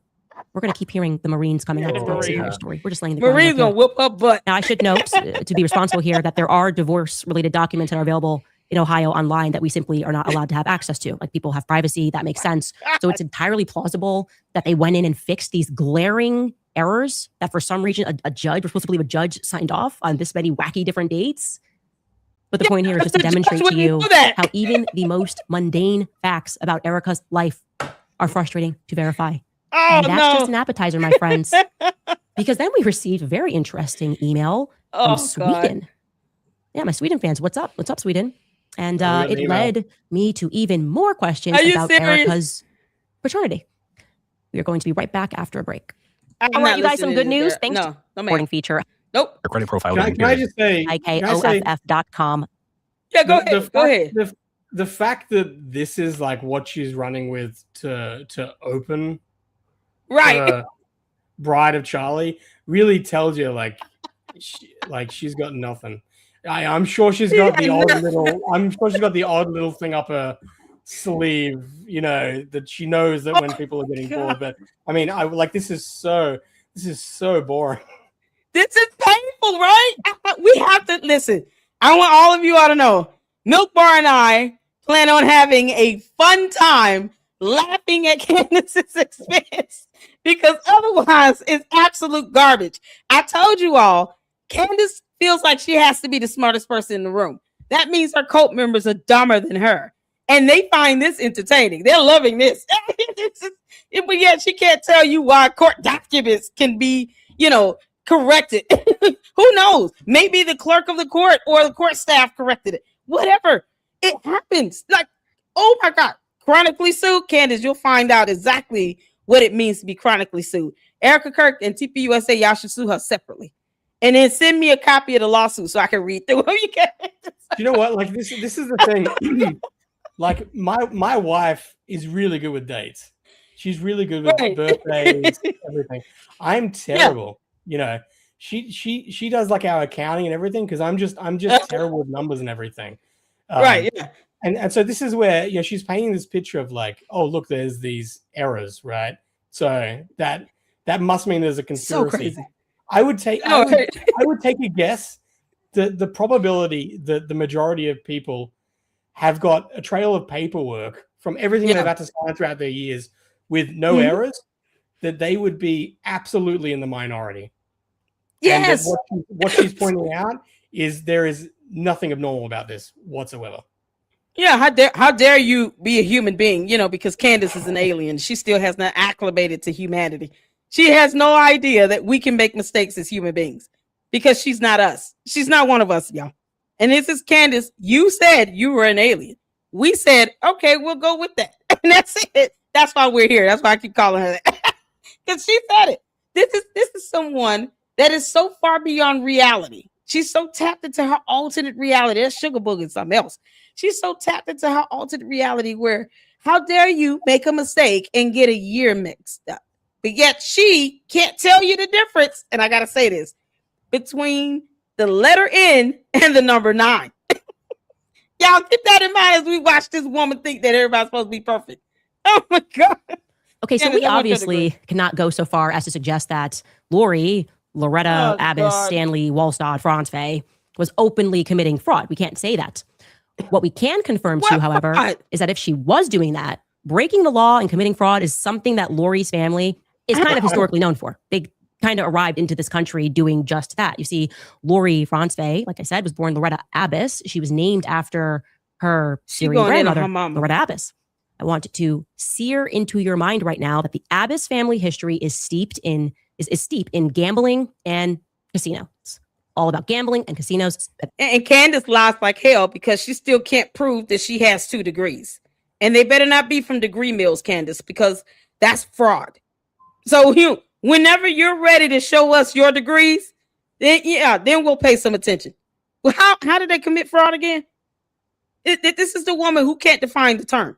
Okay. Specifically, as we go along in this series, the history and the present of gambling casinos is going to become increasingly relevant. So let's bring in the OG Loretta Abbas, Erica's great-grandmother who died in 1990, who was just constantly being arrested for running illegal slot machines. Okay, she came over from Syria and she got to work bringing filth and fraud in Pennsylvania. You check out this article from 1941 where she testifies that she ran numbers. It says Loretta Abbas of Washington, Thomas Roberts, whatever, testified that they engaged in the numbers business and had been arrested on numerous occasions. They explained their role in the numbers lottery without giving any direct testimony against the defendants. Okay, here's another one. We could keep going, but here's another article from 1944 where she pleads guilty to a lottery charge. It was before the court. She wasn't lying. She's always arrested on a lottery charge. The state police had a search warrant, and when they entered her house, they found a quantity of number slips.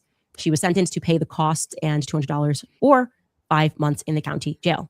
Like I said, this was a family thing. Her husband was Mason Abbas, and he was magnificently fraudulent. I'm talking high-speed chases down the highway, lottery tickets blowing in the wind. Check out this article from 1935. Oh, my God. And it tells us that he was overtaken in his automobile after a chase of several miles after he had failed to obey the officer's order to stop. Yes, Mason Abbas was arrested yesterday by County Detective Frank Krebs.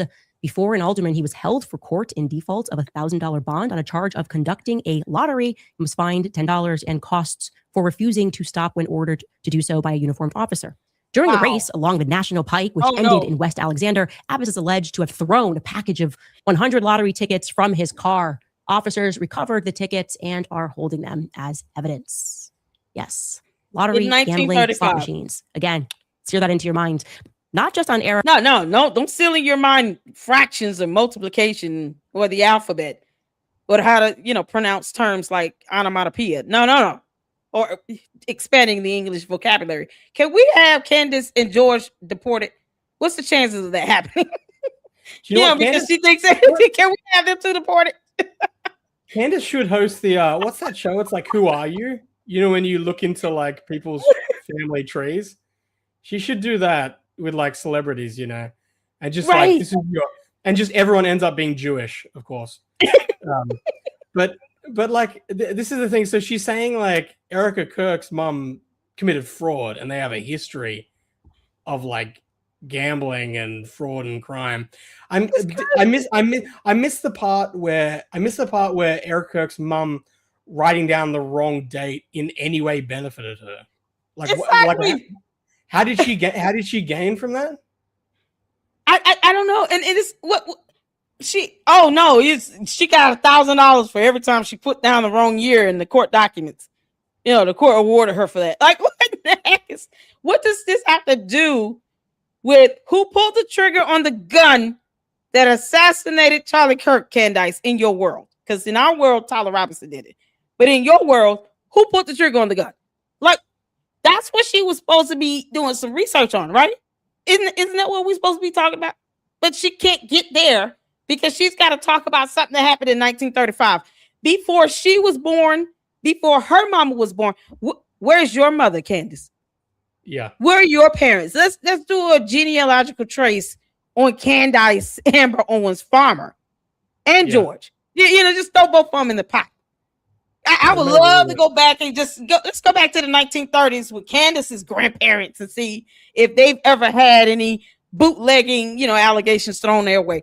This is so unreal. I know. This is so unreal. She's like, Macrons have hired a female assassin, but like, hold on, I'll get back to that. I'm going to talk about Erica Kirk's great-great-grandfather who was a moonshiner, God forbid Candace's great-grandparents took a swig of whiskey. They should be in jail for life on that one. Yeah, God forbid that. Yeah, we're going to resurrect them, then we're going to put them in jail, and then we're going to put them back down. You can't make this up. Candace, we don't care. It happened in 1935. You can't even conceive what happened in World War II. Because maternal side of the family, not just the Abbott side, but also the Swedish side, the Fransve side. The Swedish side of the family, I will be clear, there's a notable difference. It seems like they've been involved legally. Carl Kenneth Fransve is Erica's paternal grandfather. Okay, he participated extensively in horse racing. More crucially, though, he was an executive at the American Banknote Company in Illinois. This is the company that was responsible for printing lottery tickets. It's a big contract, a big deal. Here he is in a newspaper in 1974 doing just that. It reads, printing began this week on the first Illinois state lottery tickets. Up to 10,000 agents. It tells us at the bottom there that Kent Fransve of the American Banknote Company, the printer, examined the first tickets of the initial press run. This is crazy. Let's stick with Grandpa Carl Kenneth Fransve for a little bit because he is, by all accounts, obviously Swedish. Erica herself is therefore Syrian Lebanese on her mother's side and Swedish on her father's side. So something which struck me as immediately odd about Erica is just how deeply she identifies as Swedish, despite her public insistence that she was raised by a quote unquote single mother. Think about that just from a social perspective.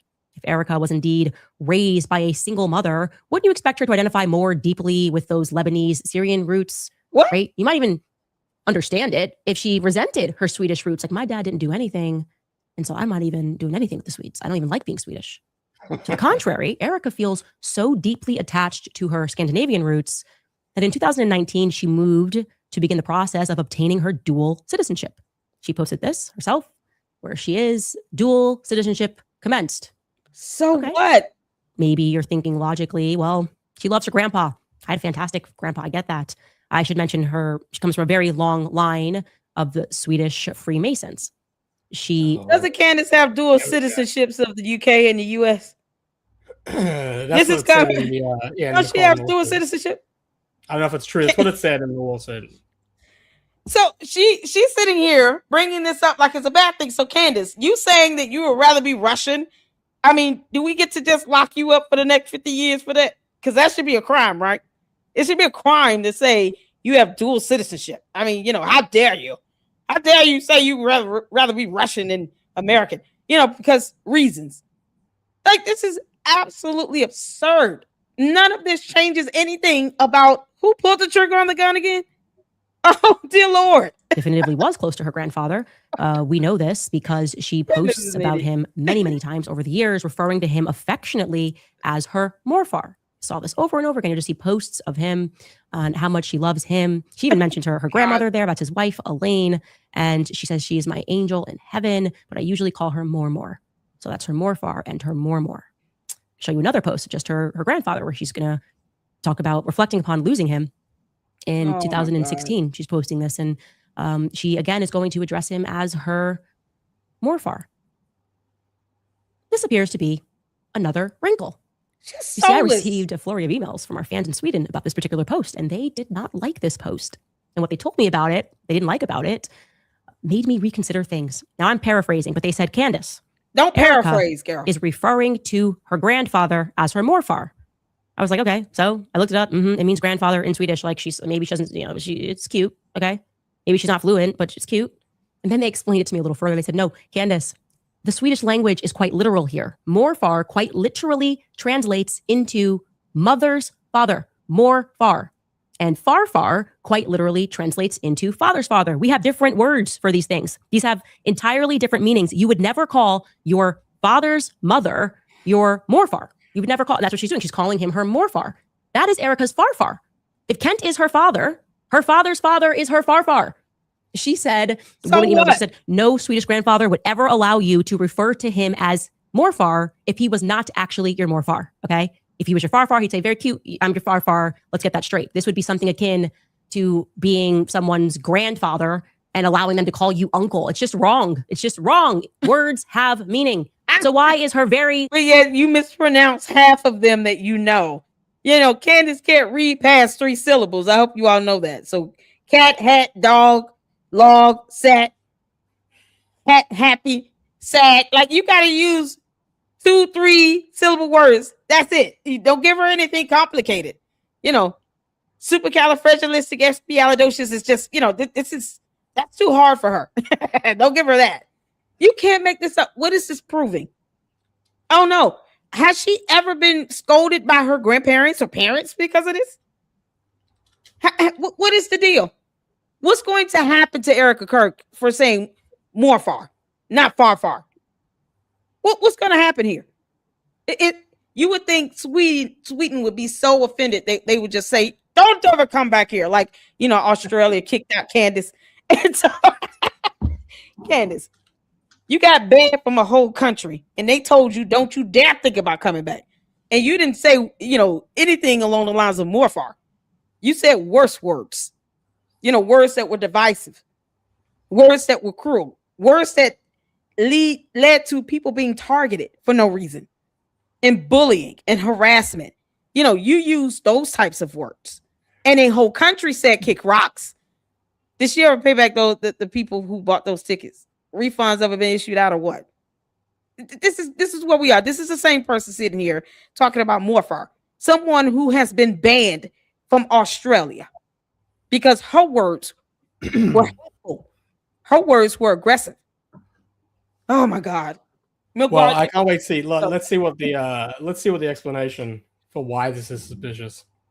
Let's go. Swedish grandfather, so Swedish, this line of Masons Swedish, allowing Erica to call him my mother's father. Lori's father? No, that's not Lori's father. Oh no. What's going on here? This is an incredibly interesting wrinkle. So sad. Which brings us to a point where we should introduce you to the family tree so you can just kind of see what's going on here, because this farfar scandal troubles me deeply. Is Erica lying? Is she mistaking? Is she making a mistake at all? Or is she accidentally actually trying to tell us the truth? Let's take a look at some other interesting tidbits. On March 21st of 2019, Erica visits with Charlie. She's in Jerusalem with Charlie, what is known as Zion's Gate in Jerusalem. My God. She posts a picture with a pretty curious caption. It reads in part, meet Darla, a Romanian Jew that now calls Israel home. She was sitting by my family's dedication sign for restoring the Zion Gate in Jerusalem. Oh. What? Oh, no. Why is Erica describing the Zion's Gate as her family's dedication? Speaking of which, why does her one-time roommate, Nicole Rothstein, allege that half of their family, referring to her and Erica's family, is Jewish? Doesn't make sense. She also claimed that after Charlie's assassination, that Erica, she was online going back and forth with people, that Erica was her best friend and her cousin. Nicole Rothstein said this. Now, I want to be clear, the Rothstein family, the Zion's Gate is their dedication. Nicole wouldn't be lying if she posted that it was her family's dedication, but Erica? Also, how did Erica and Nicole Rothstein get so close? Remember, Erica presents that she was raised by a single mother on the Lebanese side. If Erica is telling the truth about her paternity, then Nicole Rothstein, I want you to understand who this would be to her. Nicole Rothstein, it's going to sound ridiculous, but this is the reality. If Erica's telling the truth. Nicole Rothstein would be Erica's father's sister's husband's previous wife's daughter's daughter. In other words, zero blood relation, not even kind of related, kind of crazy. You would even call each other cousins. People do that. It's cool. It's my cousins, my cousin. Okay, cool. Erica goes a little further though. Erica also posted a lovely tribute to Alan Rothstein, Nicole's father, online. She calls him uncle. Uncle?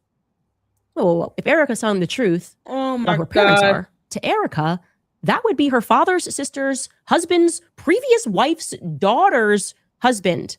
Suffice to say, again, absolutely zero blood relation, yet Erica is extraordinarily close to him as well. Now, we can show you on the family chart. She's laughing about this. It's insane. Okay, but we actually couldn't even fit it. It's so far removed. So you've got her aunt, Carla, is married to a guy named Jack, but Jack was also previously married to somebody else, which you see there named Edna. And this is Edna and Jack's line. This has nothing to do with Erica Franzwe. Again, how did she get so close to these people? Either. Why is she referring to them as her family and declaring that Zion's Gate, which is actually their family's dedication, which has nothing to do with her aunt Carla? Why is she saying that that's her family's dedication? That makes no sense. Oh my God. I'm struck by this. We could imagine how it could make sense. Now, again, we're imagining here. We're trying to make sense of the things that Erica is saying. I could imagine a very easy way it could actually make sense. Her closeness to the Rothsteins, her dedication to Jerusalem, if and only if we take Erica literally when she says Morfar.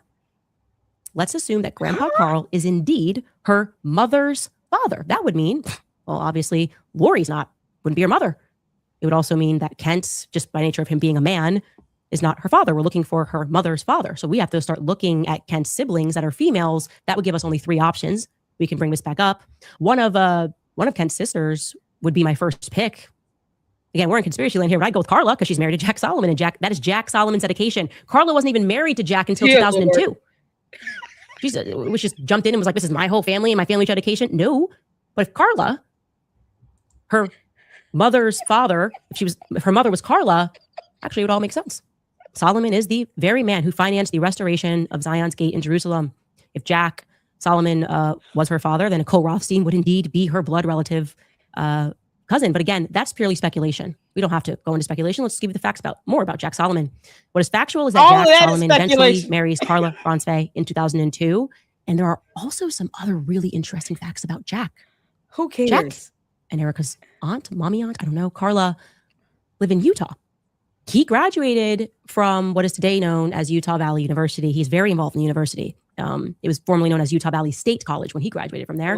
He also created on their campus the Center for Jewish Studies. I mean, at the very least, you'd think with all of the money that he poured into that university, he might be able to call someone to get us more footage of Tyler Robinson.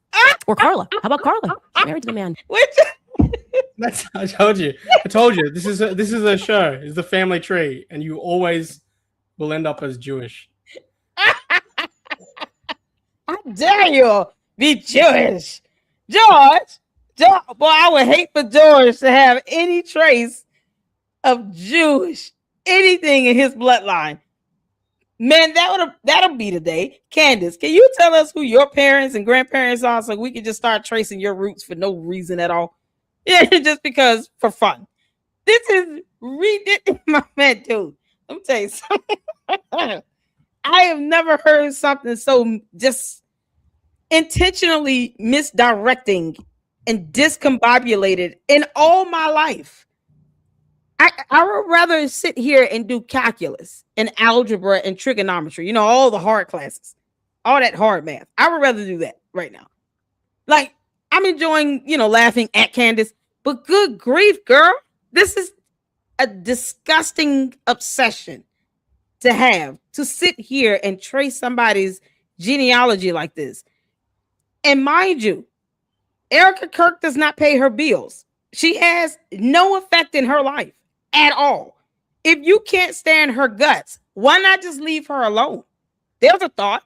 How about this? Candace, if you don't like Erica Kirk, why are you thinking and speaking of her? Wouldn't you just ignore her and forget she exists? Wouldn't that be the natural thing? If you can't stand somebody, you hate them, you don't like them, and you got all this envy and venom and angst against them, wouldn't you just leave them alone? MilkBar, do you hang out with people you just utterly despise? Do you go out your way to hang out with these people? Because maybe I'm confused. You go sit down and have dinner with someone. I utterly despise this person, but I'm gonna meet them at Applebee's at 10 o'clock.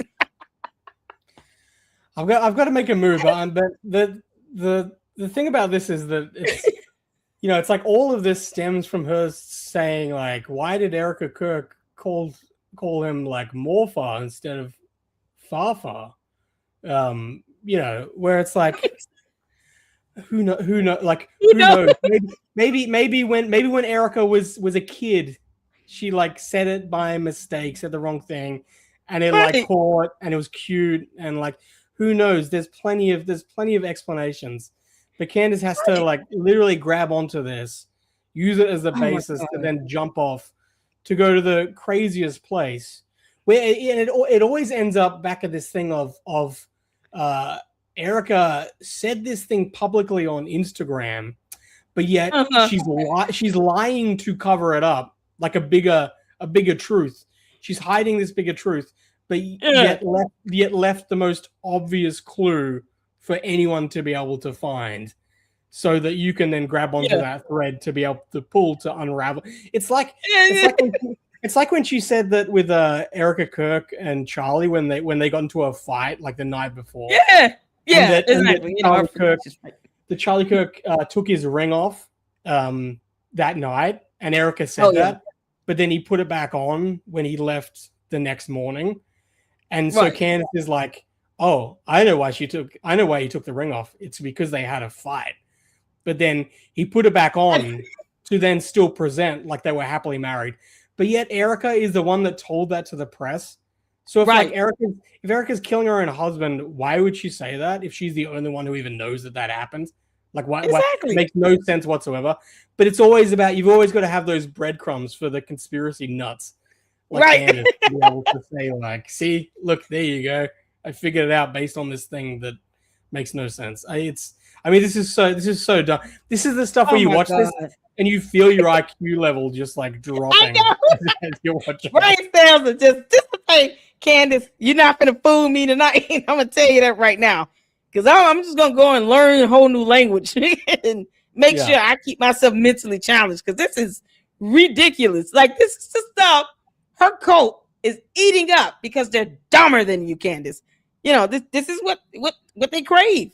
This is the red meat she's throwing to her base. They want her, keep going in on Erica. And then at some point by the end of next week, they'll probably be tired of hearing this, because she's going to repeat herself at least 5 more times. Between this week and next week, these conspiracies are going to recycle itself. So just like the Egyptian plane thing. This is my prediction. I've got to duck out, but this is my prediction. Right? My prediction is that she knew that this was completely boring and there was nothing there, but she knew because it was the first episode and she got to take a week off and tease it that people would be tuning in.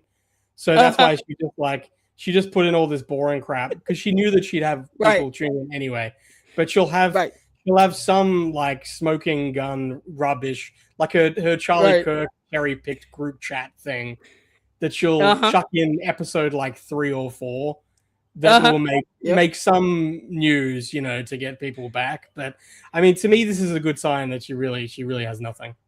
Yeah, she's running out of material. Why don't you give us your last thoughts before you duck out, y'all? We have had a good time with Milk Bar joining us. We got to do this more often. More often. I'm just taking it back. I had no intention of pausing as much as I did, but there's just times where you're like, wait, what? Give us your last thoughts on this. Where do you think this is going to be by the end of the week? This dumb series. Just give us your thoughts before you go. Well, what is it? It's it's Wednesday in America. It's Thursday here. You never know. Yeah. It's like, is she going to do a 4-day week? Is she going to do a 3-day week? Is she going to take Friday off? She's so lazy that it wouldn't surprise me if she drops this episode, another one, and then takes Friday off and has a long weekend. I wouldn't be surprised. What did she say as well? She said it was going to be a 2 or 3 episode thing. I think she said earlier, but she's considering to make it longer because of people's reaction. Dear Lord. I mean, I don't know. We'll see. Well, listen, we got your new video we're going to check out, you guys. We're going to finish this up, but let's thank MilkBarTV for coming in and hanging out with us. We're going to finish this up and then check out your video and end it out. But you guys show Milk Bar some love. Make sure you check out his channel as well, his great content. We got the new video you posted up we're going to do after this is done. So thank you so much. You know you're always welcome here in the Lady Luck Club. Please do not be a stranger and don't let 4 months pass by. Come hang out with us more often. I'm hoping whatever was going on with my YouTube, whatever shadow ban was there seems to have been lifted. Oh Lord. Okay. I'm finally getting some people are saying that they're finally seeing my stuff get recommended. And I managed to actually get monetized for the first time. I don't know what nothing changed. So I want to start doing even like a weekly stream. Okay. And people can chuck in questions and we can look at some stuff. And, so anyway, so it'd be good to have you on as a guest. Absolutely. Yeah, honey, you don't even have to ask. Just let me know. Trying to figure out how I want it to look, but yeah. Anyway, so I'll do that soon. Okay, sounds good. Thank you, Milk Bar. Email me when you're ready, and we'll be here. Well, enjoy the rest. I don't know if that's the right word. Right. Thank you. Y'all tell him, Milk Bar, have a great evening. Listen, we're gonna finish this up. Because this is something else. Candace, we're here to laugh at you. Okay. That to all the candy asses, I told you all, y'all come into my chat at your own peril. So yeah, we're gonna finish this up and just get in this good giggle. And then we're gonna check out Milk Bar's video. Please tell me my bar friend and dropped a new video because we need a good laugh too after this is done. Maybe we'll watch the midget horse video again after that. We just gotta laugh after this. She could have maybe, in my imagination, made it to the hospital when Charlie was shot and killed. I mean, why did none of them make it to the hospital? They're all so nearby. She still lives in Utah. This happened in their backyard. Their family has a lot of power at UVU. Why not Auntie Carla rather than Stacey Sheridan accompanying you onto Air Force 2 as your husband's body is escorted to Arizona? Jack Solomon was also a professor at BYU in political science. He's the former director of the university's Jerusalem Center. He also served on the Center for Jewish Studies on the board at UVU. Zion's Gate, like I said, is his dedication. And if you're wondering how Jack got so rich, it's because back in 1968, Jack and his business partner, a man named Norman Vance, began a company called Advanced Patent Technology. That company would go on to manufacture slot machines. You got it. Slot machines. Everybody's, it's just amazing. It's like everyone is involved in gambling. Per his bio, in 1974, Jack gathered more than $5 million to purchase United Coin, the manufacturer of slot machines and the holder of a profitable Southern Nevada slot machine routes. In 1979, they announced plans for the Colorado Bell Hotel and Casino in Laughlin, Nevada, the first of a series of hotels to be built in the Las Vegas area. They had a lot of power in that area. Where were they? Candace. Who cares? I know. It's an interesting connection. I am marking that for all the YouTubers who are interested in investigation. No. The gambling thing keeps coming up. And, Candace, are you going to tell us who your parents are? We can go from there. Or how about you tell us the name of those classmates you accused of sending you all these, alleged racial remarks and stuff like that. That that $35,000 settlement from your high school, so we can interview those kids. I would love to interview them, because if you're capable of lying this bad on someone who was simply married to someone who lost his life that you pretend to be a friend to because you don't care, then we should definitely be interviewing those kids that you alleged harassed you in high school. Especially when you're out here getting charges for harassment, because hypocrisy and all. This is crazy. I would love to interview those people. I don't know if it was how many students, 1 or 2. It was at least 1. I would love to interview that person, and we can figure out exactly why a school awarded you $35,000 when you never produced any evidence on that. Just like you refuse to produce your degrees you claim you earned. I didn't say she earned 2 degrees. Candace said that in 2 different videos. And she's never, ever shown us her degrees. When your cult leader is lying about being educated, but can't tell the difference between the letter N and the number 9, yeah, you deserve to be laughed at until kingdom come. Candace, hell is hot. As me and Charlie used to say, the rest is future. We'll be right back after a quick break. All right, do you know I'm going to tell you about Nimi Skincare? Oh, God. And it's about to get even more. She really is going on over there with these photos. You associate divorce with a separation. Anyway, here's the true time. Oh, God, come on. 1998. I'm going to give her the benefit of the doubt here because it's a minor wrinkle, but her parents didn't divorce until she was 10. But it's totally possible, like when you're a kid and your parents are separating many times before they get divorced, that you associate divorce with the separation. Anyway, here's the true timeline. Erica was in Cincinnati, Ohio for daycare in 1992. She attended a place called Walnut Corner Children's Center in Cincinnati, Ohio, located inside of a massive corporate building. Oddly, the filing for... Is she ever going to tell us who she thinks pulled the trigger on the gun? Because I have a feeling she will never tell us that. Somehow we're supposed to be concerned about what daycare a child attended that she probably doesn't even remember. Or, look at Erica Kirk as if she's responsible for her parents getting a divorce at 10 years old. Is she ever going to tell us who she believed pulled the trigger on the gun that assassinated Charlie Kirk? Because if you're not going to do that, Candace, at least you can let us know. I will never disclose that information. At least give us the common courtesy of telling us you don't know, you don't care, and you're not interested.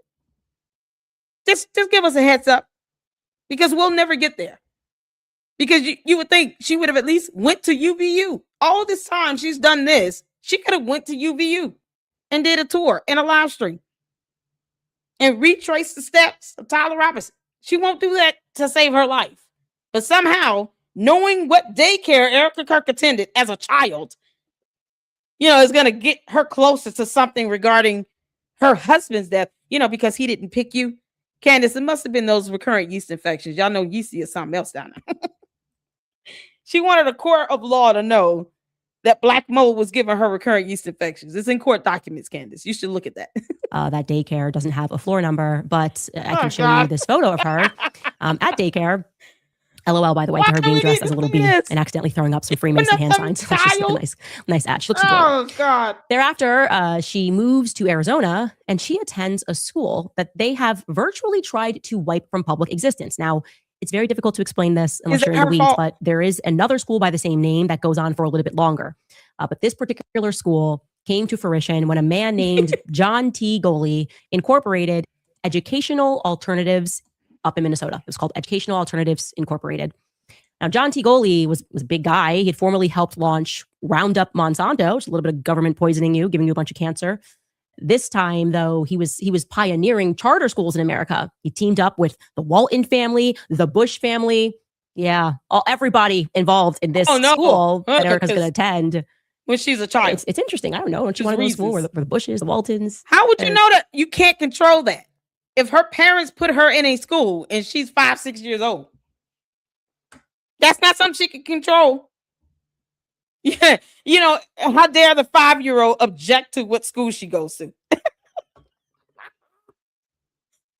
sorry. How many of you all were able to tell your parents, no, I don't want to go to school with the Bushes? How dare you, mama? How dare you, mother? Don't you ever think about putting me in a school with the Waltons. They are beneath me and my teddy bear. Barbie doll and I have a say-so. Don't we have a vote?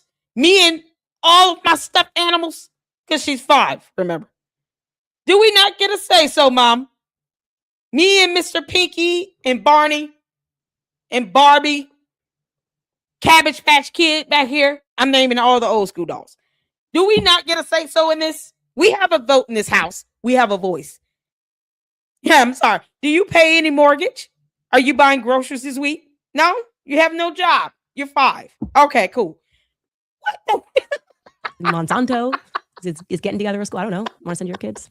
Anyways, John T. Goley, and Jeb Bush went on to Good Morning America to announce the project. The schools would come to be known as Tesseract schools, named after the children's book, A Wrinkle in Time. Story about time travel. The protagonists of that book fly through space and time using a tesseract to rescue their family from evil forces. It's a battle between good and evil using time travel. And it's about to get even more fun. Because when these powerful families decided to start the Tesseract school in Arizona, they began with a small school in Paradise Valley first. It is that specific school that Erica attended that is virtually impossible to come by many documents regarding. They needed a space for the school. Because why would you need to get documents on a school about one particular student that went there over 20 years ago? Candace, why won't you tell the University of Rhode Island URI, something you know all too well in another acronym, to release your degree. She claims she has 2 degrees, one in journalism and the other in English. I want to see those degrees. Are you going to just get the degrees from URI, Candace? Because that URI yeast infection thing is something else. Are you ever going to produce those degrees? Can we call your school and get your school records? It's funny how no one can pull the actual court documents on that harassment charge you incurred at 17 years old. One thing Erica Kirk was not was a criminal. She was not being charged with harassment at 17 either. It's funny how that happens. Erica Kirk, you can use that one for free, girl. Yeah, you know what? You can say all these things about me, but I was never charged with harassment at 17. Kick rocks, Candace. The dumb White Walker here is trying to give this impression that Erica Kirk can control where she went to school at 4 or 5 years old. But yet, never mind that harassment charge Candace caught at 17. It's funny to me. Now that I think about it, this whole, the kids were, harassing and bullying me, making racial slurs. We've never seen those text messages. And you get a harassment charge, you're very capable of obsessing over something. I'm wondering, is it because you liked the boy? He told you leave me alone, and you said no. Perhaps Candace was the one, perhaps, that couldn't leave this kid alone, and he just had to go flat off on her. And then she went and cried victim. Perhaps. Maybe the NAACP will have some documents we can look up to see more about this so-called lawsuit that Candace and her people filed against her high school, because of reasons. Yet we haven't seen any evidence related to that. Where are those court documents, Candace? Where are the court documents of you catching this charge? How do you catch a charge for harassment at 17? Why the hell weren't you in class? Did they pick you up from your school or from your granddad's house? I mean, how did this go? How were you arrested? What was jail like? Decided they were going to rent the building that was owned by a Jewish school. Forgive my burning bush Hebrew, but the school, I kid you not, was called Gan Yaladim Looking Glass School. It's like, I just love this so much. So Tesseract, she loves it so much. Put into a looking glass. I just think it's fantastic. I just imagine they thought I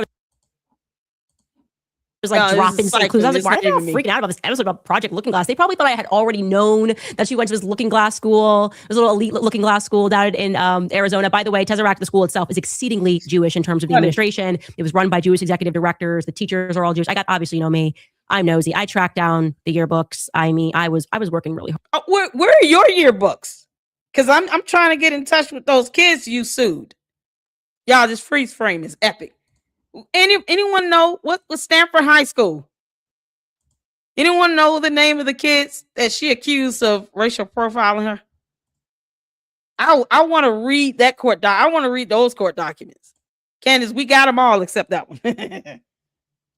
Because I want to interview these kids to see if that actually happened. Because I have a feeling that story goes a lot deeper, Candace, than you say it does. I mean, since you want to sit here and dig into somebody's past because, she was 5 years old and couldn't help what school she went to. What in the world? Candace feeling left out.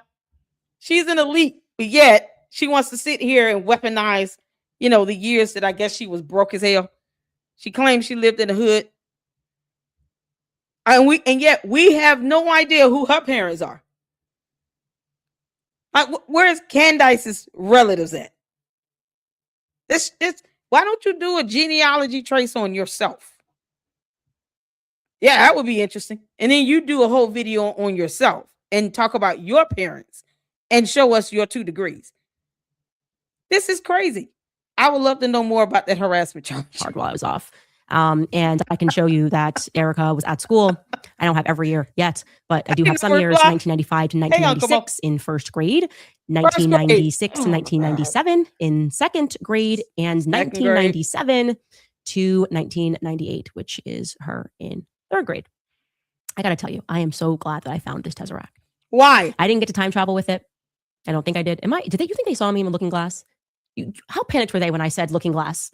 Whoa, no. Yo, we got to go back in time to pull her charge of harassment. Hey, let's go and get a Tesseract for that. Stop insulting Marvel. Loki is going to come in travel through time through that orange door and whoop your ass, girl. Leave Marvel out of this. Tesseract is of no use to you at all. She can't even spell it. I highly doubt Candace can spell Tesseract. He's talking about Project Looking Glass. That's crazy. Meanwhile, they're down in Arizona, like naming their schools. Project Looking Glass, like Looking Glass Tesseract. Put them in the school.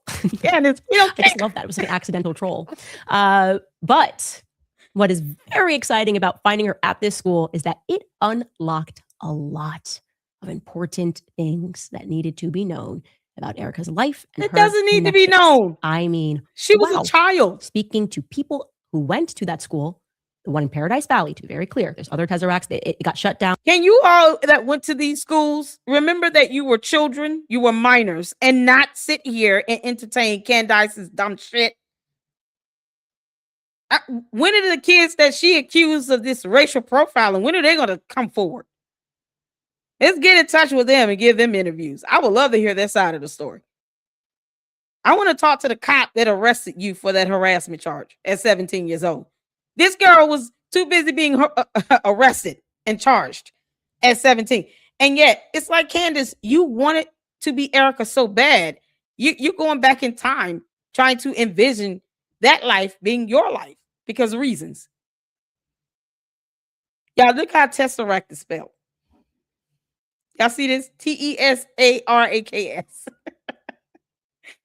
I guarantee you that's how Candace spells it as well. The one I'm talking about got shut down in the year 2000. And then other schools, because they had other schools, kept going. They changed ownership. But this one was there for a very small amount of time. I'm looking at the yearbooks, and there Candace, are some interesting players involved in this school that kind of went down for fraud. It's robbing the piggy bank. It's a recurring theme. Yeah, never mind all this cyber. We're going to stop here, though, for today, because that's a lot. I've given you a lot today. Yeah, she gave us a lot of doxing. She's sitting here risking other kids being shown in yearbooks when they were minors, but yet she has such an affinity for child traffickers and SAers and all these things. But yet she's posting up photos of children in yearbooks. Because Candace, we can all say the same thing about you. You seem to have an affinity for these minors. Y'all went to school with Erica Kirk. So what? But yet you won't tell us what kind of grades you were getting in school while you were too busy being charged and arrested. You tried to swindle a school. You actually did achieve that goal of grifting a school out of $35,000+ in a settlement and got the NAACP to help your ass out because you're a Black woman. Not because there might be any truth to the accusations against these students. Where are they at? I want to interview them. Come forth and spill the beans. This is a safe place here. Because this miscreant from hell is too busy posting up yearbook photos where these impersonating investigators she called mommy sleuths could easily roll back the blurs and see the real images of all these other children in this yearbook. Posting up court documents that have nothing to do with Erica Kirk. She can't control her parents with divorce. It is not the child's fault. And yet you sit here and attack her as if it's all her fault. Like she's single-handedly responsible for that. Never mind the fact that she had a father and a stepfather in her life. Are you jealous, Candace? Because your mommy and daddy weren't around? You too busy getting in trouble and harassing people? You didn't get charged for nothing. I want to know how long she spent in jail. To digest, and we should probably get to comments. God. A lot, guys. There's a lot going on with that Tesseract school. We'll be back after a short break. Yeah, the Tesseract. Something she can't spell. Y'all, let's get to MilkBar's video. Candace, on Milk Bar, y'all. Oh my God, y'all, we made it. We made it. Candace is very jealous of Erica Kirk.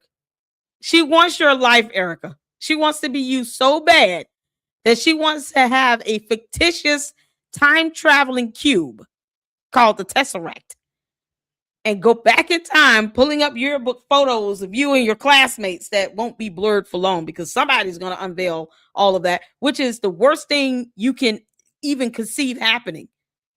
Like a child's background where she attended school is not even safe anymore because Candace is going to dox all these kids because dumb reasons and her jealousy and envy. Child, she went back in time on us, y'all. She traveled with the Tesseract. Then she's going to talk about the Infinity Stones.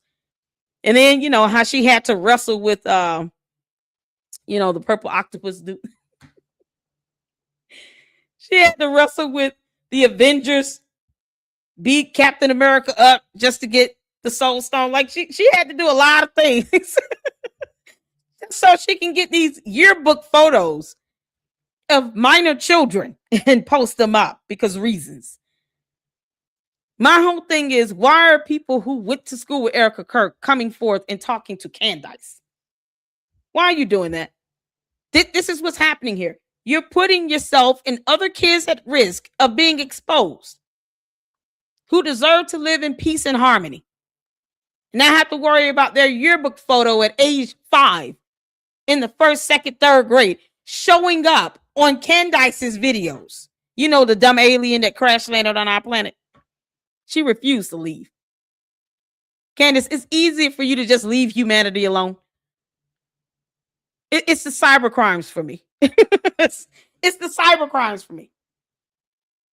That's it. It's the cyber crimes for me. There is absolutely no reason to post up yearbook photos of small children from over 20 years ago. None. Because Candace, you wouldn't want anyone to do that with your kids. You wouldn't want anyone posting up photos of your children. And now in the future, in 2026, because apparently the Tesseract only takes you back but so far. You wouldn't want that. No one goes around here talking about what's Candace's kid's name. Let's just find their kid's name. We don't care. I don't care. Why are you sitting here posting up these yearbook photos? Your cult members have to be disgustingly depraved pets as well if they think that's cool. Because they're the ones begging for this, right? The candy-ass cult members are the ones that are fiending for this red meat to be thrown at them. They want to look at kids in yearbook photos and try to say, oh, there's something sinister about that Erica Kirk. Look at that little girl up there. This is what they want. They want to look at kids in yearbook photos. It's disgusting. Child boo. God. Now we've survived that. Y'all, we all going to send Candace an invoice because her cult members still want me to get paid that $7,000. Can someone send Candace an invoice? Tell her to pay me. I'll take the money in the meantime while Israel work that out, I guess, whatever they're going to do. Can't make this up. This is absolutely insane. The candy-ass cult members, y'all, are deep in the chat. You can point them out when they continue to misspell words. You know, stupidity of it all. Owens is attempting to smear Erica Kirk as a child groomer, of course, based on no evidence whatsoever. None. I would like to highlight the time that Candace Owens defended 5 child groomers, including one convicted child molester, back in August 2023. She did this because this minor is also the alleged victim of the Tate brothers. It's relevant to this case to discuss her history before she ever met a Tate brother. That's right. Her husband's good buddy, Andrew Tate. I've known Andrew since before Andrew was Andrew. You know what I mean? He's a great guy. I use sex as a tool to make women love me so they'd obey me and live in my house and make me money. That's what I wanted. So I was a pimp in that sense. Now, she says that she does research into her. And so I thought, this is an easy thing for me to actually research. Of course, research for Candace Owens literally means that she just read a lawsuit that the Tate brothers had taken out against this alleged trafficking victim after this alleged trafficking victim had testified to Romanian authorities. Begin with what Andrew Tate had to say. Now, Candace Owens repeatedly... Can we start with what George Farmer being in the closet has to say, or that allegation that a grown man has levied against him for essay? Because George Farmer, a grown man, has alleged that you tried to essay him. A grown man. When are you going to come clean about this lavender marriage? Because y'all didn't know each other. Y'all still don't. I guarantee you all, because Candace can't control her bladder. That yeast infection makes her pee-pee in the bed. He does not sleep in that room with them. George doesn't. He's like, oh no, I'm not putting this into that. They had to use a turkey-based names the alleged victim, who was a minor, when 5 grown men group her. I will, however, cut out all these mentions of her name. Instead, you'll hear my voice saying minor's name. So who? Minor's name. First, I'll tell you who she is, according to the Tate brothers, who is suing her in Palm Beach County, Florida. According to them, again, if you want to take their word for it. Now, I'll let you be the judge if you should believe what the Tate brothers say or not. What did I do? I helped some people organize some accounts on an internet website. That's what I did. I created a system that allowed me to convince girls to do this, allowed me to retain 100% control of their income. I know how to make sure the girl can't run away. Now, really what all of this boils down to is her attempting to say that this one girl, that she, in fact, is the predator and that these 5 grown men are the victims. She has a chain of victims going back several years to when she was a minor. Now, Candace Owens portrays these grown men as young men. This young man, Dustin Milner, a young man named Tyler Hensel. These are not young men in the early 20s, okay? These are men who are aged 34 up to nearly 60. One on 57. One of them is 57. And this was some years ago she did this video, people. What in the hell? This is what she's defending. Just like she defends those who go out and send death threats to Jewish conservatives because Candace said words. This is why an entire country told you to kick rocks. All of Australia is showing us how it's done. When the hell can we get George and Candace deported the hell up out of here? Why are we entertaining this alien? This is crazy. 5 of these grown men were with this girl, ranging from when she was 15 to 17 years old. Was she and the age of consent in Florida, if you're over 24, is 18. But they're all the victims, according to Candace Owens, not the teenage girl. You have a woman over 30 who is doing teenage this girl. to men. It's also important to point out that ignorance is not a defense in Florida. It's not. Absolutely up to these grown men. For them. Ignorance is not a defense in any court, in any state. Ignorance is not a defense, period. Willful ignorance, tactical stupidity, however you want to term it. Candace, you can ask one of your 3 attorneys about that. It is not a defense in court. You admitting to defaming the Macrons on X.com, because I got the post, does not mean you go to court and say, I didn't know I was defaming them, though. No, you already admitted to doing that. You can't make this up. So, Candace, when your daughter turns 16, go ahead and let Andrew Tate take her out to eat. See how that goes. Let's see if Candace's teenage daughter in the next 5-10 years will be left alone with Andrew Tate or any of these 5 men.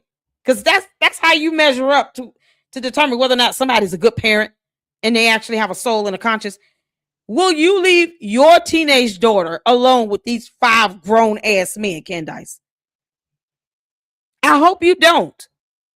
But let's just do a litmus test. Let's see exactly how dumb you really are. Leave your daughter alone with Andrew Tate for a whole day when she turns 16. I dare you. Yeah, just send her right on over there wherever he is. Where is he, in Romania? Send your daughter to Romania when she turns 16 and say, you're going to be with Andrew Tate for the next 2 years. Yay! Let that happen. Tell George don't interfere. I want to see how well he's still good friends with his buddy pal, Andrew Tate, when his daughter is the one sitting in the room alone with Andrew Tate when she turns 16. I dare you. them to confirm and know the age of the woman that they're having sex with. So Candace Owens' defense, it's not even a legal Crazy defense. stuff. On multiple occasions, she has accused innocent men of horrific crimes, resulting in their unjust incarceration. Now, the problem for Candace Owens is that one of these men was actually convicted of molesting this girl when she was a minor. My God. 58-year-old Keith Fox posed for a mugshot Tuesday. Police say he had sex with a 15-year-old girl. Essentially, it was believed that she was having sexual relations with him, and the courts found that to be true. And he is now been sentenced to 24 years in prison. And he was not only convicted of molesting her, but convicted of molesting another minor as well. There were 2 girls that were involved in that case, just to be clear, and one of the girls admitted flat out to having an outright sexual relationship with him, including sexual intercourse. Now, what does Candace Owens do? Because she realized that this is a big problem in the narrative that she's attempting to push. She beeps the name of the convicted child molester. The only reason I'm not going to name him is because at the time of the allegations against him, minor's name was in fact a minor. And that, of course, is relevant. So we just want to be ethical here. Throughout this episode, by the way, you're going to hear some beeps when I'm discussing this case. If I accidentally say his name, we intend to just beep it out. Yes, she beeps the name of the convicted child molester, yet she names the teenage molested girl child over and over again. Like I said, the entire episode was dedicated to attacking and discrediting this girl who was a minor when she was involved with this convicted child molester. And Candace, you are despicable and deplorable. But how dare you leave your teenage daughter alone? She don't even have to hit 16. Seems like some of these guys, I saw 12 through 17 in the charges. Yeah, when she turns 12, yeah, why don't you put your 12-year-old daughter around these guys? These nasty, gross-ass men. Put your 12-year-old daughter around them, Candace. You got a little girl. Leave her alone with them. Let's see your dumbass cult members leave their daughters around these men. Now, I'm sorry. How many candy asses up in here would actually leave their teenage daughters around these men alone? Come on, candy asses. Let me know. Would you leave your teenage daughters around these men? I'm just saying. If you would, okay. That kind of just shows the type of person you are. Let me know. Would you leave your teenage daughters around these men that Candace is sitting here protecting? Show us how much you really love your cult leader. Leave your teenage daughters around these grown-ass men and see what happens. They sit here. It's the hypocrisy for me. Candace, leave your teenage daughter. Leave your 12-year-old daughter. When she turns 12, send her around these 4 men you sitting here defending. And with these other grown men. Because she doesn't want you to look into the case to realize that there's no basis for this narrative that she's attempting to push. And not expose his name so people can look up the case because, as I said, she was underage at the time. His name is Keith Fox, okay? That's who she's beeping the name of. And you can look it up. It is publicly available. The arrest report shows that the teen's mother hired a private investigator to follow her daughter and Fox. Last June, while Fox's wife was away on business, the investigator saw the teen at the front window of Fox's home, quote, in the nude, touching one another in a sexual manner. And the teen described her relationship with Fox to detectives as more of a father-daughter one. She also told detectives that he was a mentor to her. It started off with just a very close relationship between a teen student and her yoga instructor. He made a few inappropriate comments. Police say those escalated to several serious allegations against Fox. Performed deviant sexual acts in the bedroom, such as urinating on her during intercourse. Is serving a prison sentence. His life has pretty much been destroyed here. Candace Owens wants you to feel sorry for the convicted child molester. No, I really dare Candace to leave her daughter around this Keith Fox. Come on, candy asses. Y'all leave y'all daughters around Keith Fox. Go ahead and defend your cult leader on this. Defend her. I dare you. Put it here. How many of you candy ass cult members will sit here and leave your daughters around Keith Fox? Come on, candy asses. Speak up. Don't sit here and get scared now. Y'all be willing to sit here and leave your daughter around Keith Fox? I'm just saying. Candy ass cult members root everything else on. You rooting this on? Y'all gonna root on Candace to leave her 16-year-old daughter around Keith Fox? You know, he was a yoga instructor. You can't make this up. She defending this shit. Lester, who has 2 victims aged 12 to 15. That's who Candace Owens is. So now remember, Candace Owens' entire attack of this minor is that she lied about her age to these grown men. She's got this trial going on with, she is now with Marlon Fisher, and he begins to suspect that she lied about her age. She lies about her age repeatedly. Well, Candace Owens goes on to read text messages between Marlon Fisher and this alleged victim, where they're openly discussing the fact that she's underage. Marlon Fisher is well aware of this, and he's not breaking up with her. This is the text message exchange between Marlon and minor's name. Context is the alleged victim has claimed that she was raped by Joel Friedman, another one of the grown men that was with her when she was a minor. And Marlon Fisher is pressuring her to confront Joel Friedman about it. And in it, they're openly talking about the fact that she's underage, and this could be a problem for Joel Friedman and for Marlon Fisher. Minor's name. Right. Wow. Can I message Joel to tell him that I have a boyfriend? Marlon Fisher says, as you clearly understand, nobody cares that you have a boyfriend, but if you'd like to tell him that he raped you, by all means. Minor's name. Says, I'd like to not put our relationship at risk. I'll gladly tell him when I'm 18 and anybody else that happened with. So sweet you are. You're breaking up with me because I don't want to tell Joel that he raped me. One, I don't know if he would tell other people that I'm underage or who he would tell. And if they know that I'm dating you, what happens then? Imagine your girlfriend tells you that she was raped by some other man. Here she is, reading text conversations where these men are well aware of the fact that she's underage. Candace Owens is even aware that they're aware because she's saying that this could be a problem for them. She's kind of coming up with the reason, oh no, I don't want to say anything. Oh, and he'll know that I'm underage, blah, blah, blah, blah. This might impact us. So this whole narrative completely falls apart. It makes zero sense. Just like it makes zero sense that Candace Owens would beat the name of the convicted child molester because the case involved a child, but yet she names the child. But she knows their audience are complete dummies and they're not going to question her. So they just go along with what she says. But also, let's just remember that all of... I want them to fess up in the chat and see if they will leave their teenage daughters around these guys. I want them to fess up in the chat. Come on, candy asses. Don't deflect from it. Would you leave your underage 16-year-old daughters around these grown men that she's defending? Because Candace, you know, I guess she would. She would let her daughter go out at 16 years old with a 50-some-year-old man. Yep. The candy asses would root that on all day. Yeah, she's 16. Let her make her own decisions. She can consent and go out on a date to Red Lobster with a 52-year-old grown-ass man. Yeah, let that happen. Where the candy asses at? Most of them deplorable anyway. They probably wouldn't even care. This is framed around her defending the Tate brothers. So let's talk about the Tate brothers and how Minor's met them. And Andrew Tate, Candace Owens' husband, George Farmer's good longtime buddy, himself in Romania is facing charges for human trafficking, but also sex with a minor, a 15-year-old, and trafficking of minors, another minor. I'm fucking all these 16-year-old women or 18-year-old women, whatever the law is in America. 16. Vivian's been with me 6 years. So he's been with Vivian for 6 years, right? Vivian's like 21. Vivian's 21.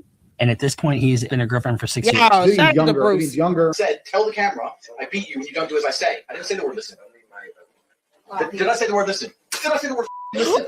You stupid bitch. I didn't say the word listen. Did I say listen? Did I say listen? Look at the camera. Did I say listen? Did I say listen? So Candace Owens is out here attempting to... What's she defending? Oh, no. Oh, my God.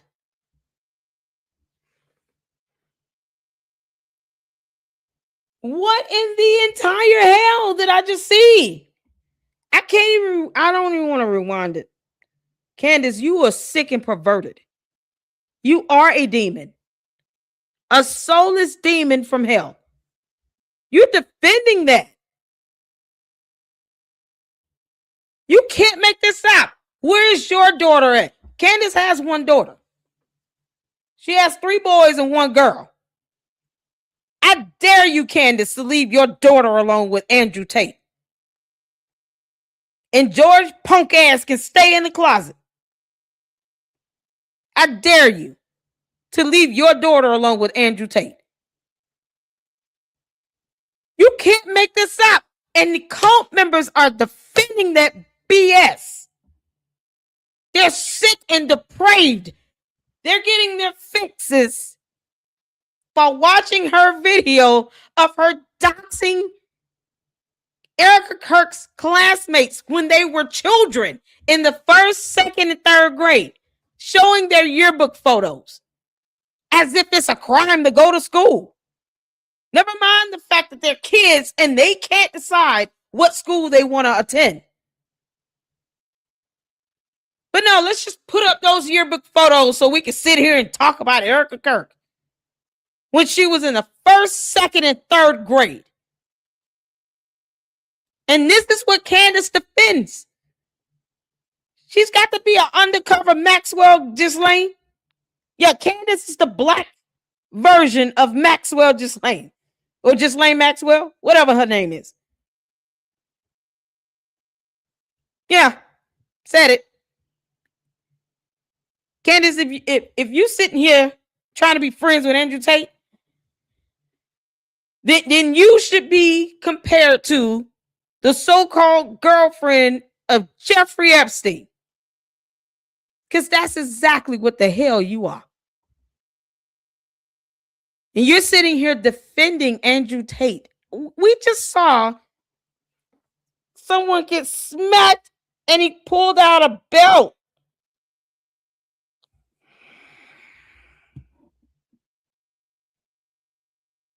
But yet, I wonder what would happen if George were to smack her like that. Maybe she likes that. Maybe Candace likes abuse. Maybe she was abused. Candace, you're an insult to all women. To portray Erica Kirk as a child groomer based on no evidence whatsoever. While Candace Owens herself has quite the track record of defending men who range from convicted child molesters to men who are charged with trafficking of minors and sex with a minor. That's who Candace Owens is. So Candace Owens, please spare me the virtue signaling of you pretending that you care for child grooming. All right, you absolute hypocrite. Oh, and Dr. Umar John. Oh, what a demon. Candace, you're a demon. Candace Owens. Oh my God, y'all. I don't even know what else to say. I don't know. I don't know what else to say. That was hard to see. That was hard to see. Andrew Tate smacked this woman on video and pulled out his belt, and she's defending that and interviewing him, giving him a platform, defending 5 Pete who sat here and essay underage girls, one of which was convicted. That is absolutely depraved behavior. And what does she do? She's doing a series on Erica Kirk where she's pulling up Erica Kirk's yearbook photos of her being in the 1st, 2nd, and 3rd grade. You know, underage. With other minor children in that yearbook photo. And she's loving this. She's delighting in it. The candy ass cult members, they're loving that. Watching underage children being shown in yearbook photos. Because they're just as sick and depraved as she is. They're just as demonic, and they're even dumber. Erica Kirk, you're going to have to sue her. Because I fear down the line, and I haven't missed it. I've called it every single time. I said, if you respond, have an attorney. But Candace is so obsessed that I don't put it past her that she would bring harm upon you and your kids physically. That she probably would co-sign on something horrible happening to you and your 2 children. She doesn't care that you and your kids are getting death threats and kidnapping threats. The cult members go after people because they're Jewish conservatives. And she's defending Andrew Tate like this, knowing she has a daughter. Candace probably wouldn't even care if her 16-year-old came to her and said, yeah, I want to go out on a date with Andrew Tate. Like, yeah, he's a good guy. Your dad likes him. It's so disgusting. And yet she lies about having 2 degrees and refuses to show them. Candace, you and the devil are both a liar. Your dumbass cult members have no power over here, which is why they keep whining and complaining in the chat. And you all sick and depraved if you think what we just saw was worth defending. While you're putting up photos of 1st, 2nd, and 3rd graders in your videos. just so you can sit here and show us all how envious and jealous you are of Erica Kirk. This is why Charlie didn't pick you. Can't make this up. Candace is pure evil. Defending that? You defending that? Y'all, we gotta end it on some lighter note. Because, oh my God. Yeah, I'm a grown woman. I'm a mother. It is disgusting seeing that. And Candace was trying to defend it. That's her thought process. All this because she thinks this is a PR. She feels like this is just a PR stunt for me. This is all fun and games for me. This is just a show. It's to get views. I'm the #1 podcaster. Even if it means her selling her soul and putting her 16-year-old daughter in the room with Andrew Tate alone. I want the candy ass cult members to think about that. What you sow shall you reap. Why would you co-sign evil like this? Most of them probably looking at 16-year-olds, the candy ass cult members. Because you all are sitting here excited about looking at 1st, 2nd, and 3rd graders in yearbook photos. You disgusting fucks. It's gross. These are children. Candace is sitting here posting them up in the show for what? We don't need to see how any of these kids look or who they are or what she went to daycare. And you seen your pedo group cult members after this pet, and then they're going to be stalking these schools. For what? You sit here and talk about trafficking. You're opening the door for that. Candace is the black female version of Ghislaine Maxwell. You can kiss my ass, Candace. I will never care how you feel. I want you to know that. Let's pull up, because I don't know if Ami did a new video or not. Let's see. Ooh, child. I'm a mom, and you can't tell me seeing her defend that. You know, that's somehow okay. Oh, Ami got a new video, y'all. We gotta watch it. We gotta watch. Turning our attention.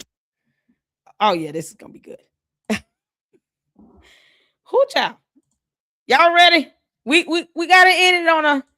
We want to get some laughter out of this, okay? I want to thank you all so much for tuning in as well. I see the candy asses are silent. You know, because most of them probably don't care about a 16-year-old being left behind with Andrew Tate. Y'all mighty quiet. Y'all mighty quiet. She's sitting here talking about Lord Farquaad and you can't make this up. Lord Farmer, Baroness Farmer. Yeah, what's Kayla? Baroness Farmer. Tell George to come out that damn closet. At some point, they're gonna ship this teenage daughter off to Andrew Tate, and that's gonna be the end of that. Can't make this up. Y'all ready for some Ami? Shout out to Ami. He's my boyfriend in this lifetime or the next one. I don't know. But we love him here in the LLC, and we need a good laugh. So this is Ami doing his impression of Donald Trump, state of the woke right. All right, 3, 2, 1, let's go. To these people on the woke right who tried to swoop in and take over the MAGA movement, if you can believe it. The frauds, the grifters, the parasites who tried to swoop in and take over a beautiful movement. A beautiful movement. MAGA, my movement. They hate Trump. They hate Trump. But they're not doing very well. They're not doing well at all. Actually, they're not doing well. Wait a minute. Is he playing the audio or is he actually nailing the impression?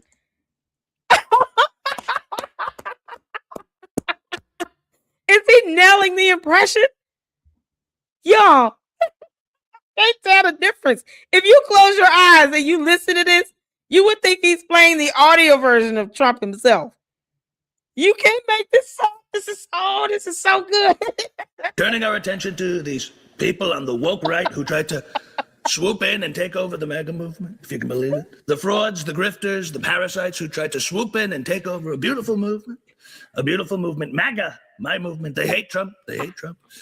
But they're not doing very well. They're not doing well at all. Actually, they're not doing well. We have some new people who tried to join, tried to get in on it. They tried. Carrie Brigitte Baller. This Carrie Brigitte Baller. She's hot, but she's dumb. Dumb as a doorknob. So dumb. So dumb. She thought she could use the whole Catholic anti-Zionist thing, which is a new trendy thing on the woke right. She thought she could get in on that. She's late to the party. She thinks she could put on some glasses and look like an intellectual. And I know this person. She thinks she could come across as smart, but the truth is, it's very transparent. She's a clout chaser. She's chasing so much clout. She's got a body and a face that's a 10, but that's also her IQ. So it's not going to happen. It's not going to work. If she wants to go on Candace Owens' show, she should just ask her. Just DM the booker. They're desperate for guests. And speaking of which, you have this Candace Owens, my God, nasty woman. Such a nasty person. Really nasty. Psycho bitch. Unbelievable, this person. Can you believe it? You've never seen anything like it. A total parasite going from movement to movement, from left to right to left. She doesn't know what she is, but she knows that she loves the clicks and the clout so badly. And for all of those who were on that Candace train, I know you're regretting it. I know you are. That's okay. You can redeem yourselves. Get off that train fast because it's heading towards a cliff. It's already there. It's off the cliff. It's off the reservation. Crazy psycho bitch energy. And she's vengeful and resentful. And this is a losing battle. And we know it. I say keep going. Keep going. And we'll see where that ends up. It's not going to be a good place. You know, it's not going to be a good place. Gone after Israel, the Jews, now widows, anyone in her path. I mean, it's crazy. It's like crazy people. This is so good. Crazy. I'm sure Megyn Kelly is really regretting her decision to defend this person. She's not. She's regretting it. We know she's regretting it. There's probably blood coming. Megyn Kelly, you are a whole coward and a half. You're a whole coward. I just want to make sure I'm clear on my stance with that. Megyn Kelly, that fake Officer Tatum clown, you cowards. You would think they would grow a spine. Megyn Kelly have just as many subs as Candace have. And yet she acts like Candace has some dirt on her. You can't make this up. You can't make this up. Y'all army is nailing this. Oh, this is so good. Out of her ears, blood coming out of everywhere. That's the truth. I remember that. And it's probably happening again. She could redeem herself if she wants to. She's got to apologize. No, she really she has to can't. apologize. She's done a terrible disservice to her reputation. Terrible disservice. She's losing all that credibility, and we all know it. You all know it. You got Fuentes, who sounds like an illegal immigrant. Fuentes, I don't know what that is. Who would have thought the biggest white supremacist in this country would be Hispanic, if you could believe that? Nick Fuentes, Sneeko, and Cavicular. Just say you're gay. Honestly, just say you're gay. You can come out. Candace's husband, George, will be happy to hear that. He'll be happy. Myron Gaines, change it to Myron Gaze. Say you're gay. It's fun. Come out of that closet that you're streaming from. All your angry rants. He's so angry, this guy. So angry.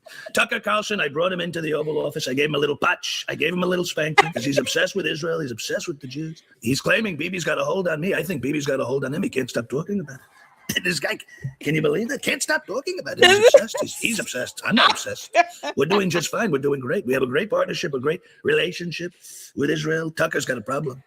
I don't know what his agenda is. He's just confusing everybody, saying a whole bunch of nonsense. He's kooky, very kooky with that demonic laugh. He's laughing like a crazy demon. I know he had some trauma with that demon. I know the demon did things to him. He claims the demon did things. And can you believe that? The demon clawed him up and scratched him up. Well, I don't know. Maybe it was Clavicular who did that. We don't know. Very confusing a lot of Americans, turning people against me. I don't like that. Turning people against themselves. Tucker Carlson claimed the demon did something to him? What the hell? Are you serious? Yeah, I don't listen to Tucker Carlson. I can't get past the Mickey Mouse-esque voice. It's so weird. It's like when he gets excited, he turns straight into Mickey Mouse. Can't make this up. Yeah, he said a demon did something to him. This is priceless. Candace, you suck ass. I don't like that. He's a divisive, horrible person, really. He's very disingenuous. He asks a lot of questions because he claims he doesn't know anything, and he's playing a really nasty game.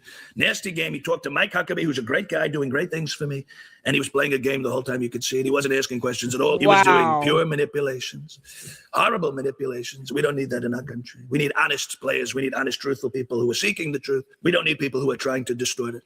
Tucker's getting a spanking from me. I'll be the demon he sees in his sleep from now on. I can tell you that. I can tell you that. And all of these other people, the isolationists who are putting out their takes online, guess what? Nobody cares. Nobody cares. It doesn't affect policy at all. It's completely irrelevant. God bless you if it helps you build your audiences. Keep going. Great. It builds your online audiences. At the end of the day, doesn't do jack shit for policy. So that's okay with me. We make our decisions based on the best interests of these United States, because we care about these United States. These people care about their online audiences. I understand that. They have to do what they have to do, but they're full of hypocrisy and double standards, and a lot of them are thrown down on the Candace Owens train, and boy, that's going to damage their integrity and credibility, and we know that. And we know that. That's okay. And that's the current state of the woke right. It's not doing very well. You have all these people who try to use anti-Semitism, anti-Westernism, anti-Americanism, anti-MAGA. They try to take it over for their own clicks and clout and gains and self-aggrandizement. But the audiences, they see through that in the long run. So they may have short-term gains, but it's going to be long-term losses, the likes of which you've never seen. Long-term losses. And it's going to take some courage to stand up to it. But I think as Americans, as proud Americans who care about our country, who care about the West, who care about the values that we stand for, that we can confront it, stand up to it. We're going to do that. And the Democrats sitting over here, these people are crazy and really crazy. And guess what? While there's all this infighting going on, being stoked by these woke right people, they're going to walk away with political victories. I can tell you that. They're going to walk away with it. And you'll find yourself in a left-wing hell, and you wonder why it happened. It's because you didn't stand up to the bad people on your own side, so to speak. They're not even on your side. Guess what? They're on the same side as these crazy Democrats because they're going to get them elected all the same.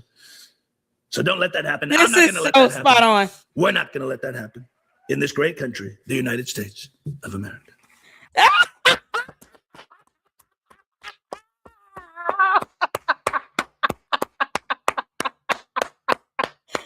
Oh no! Oh my God! Oh, that's so good.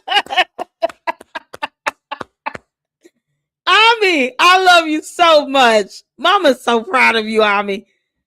That was so good, y'all. That was spot on.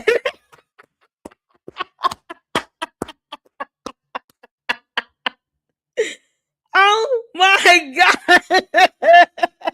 Mister, I think I had words with her on X.com today. Yeah, I ended up going in. What's this clown named Billy? He got so mad.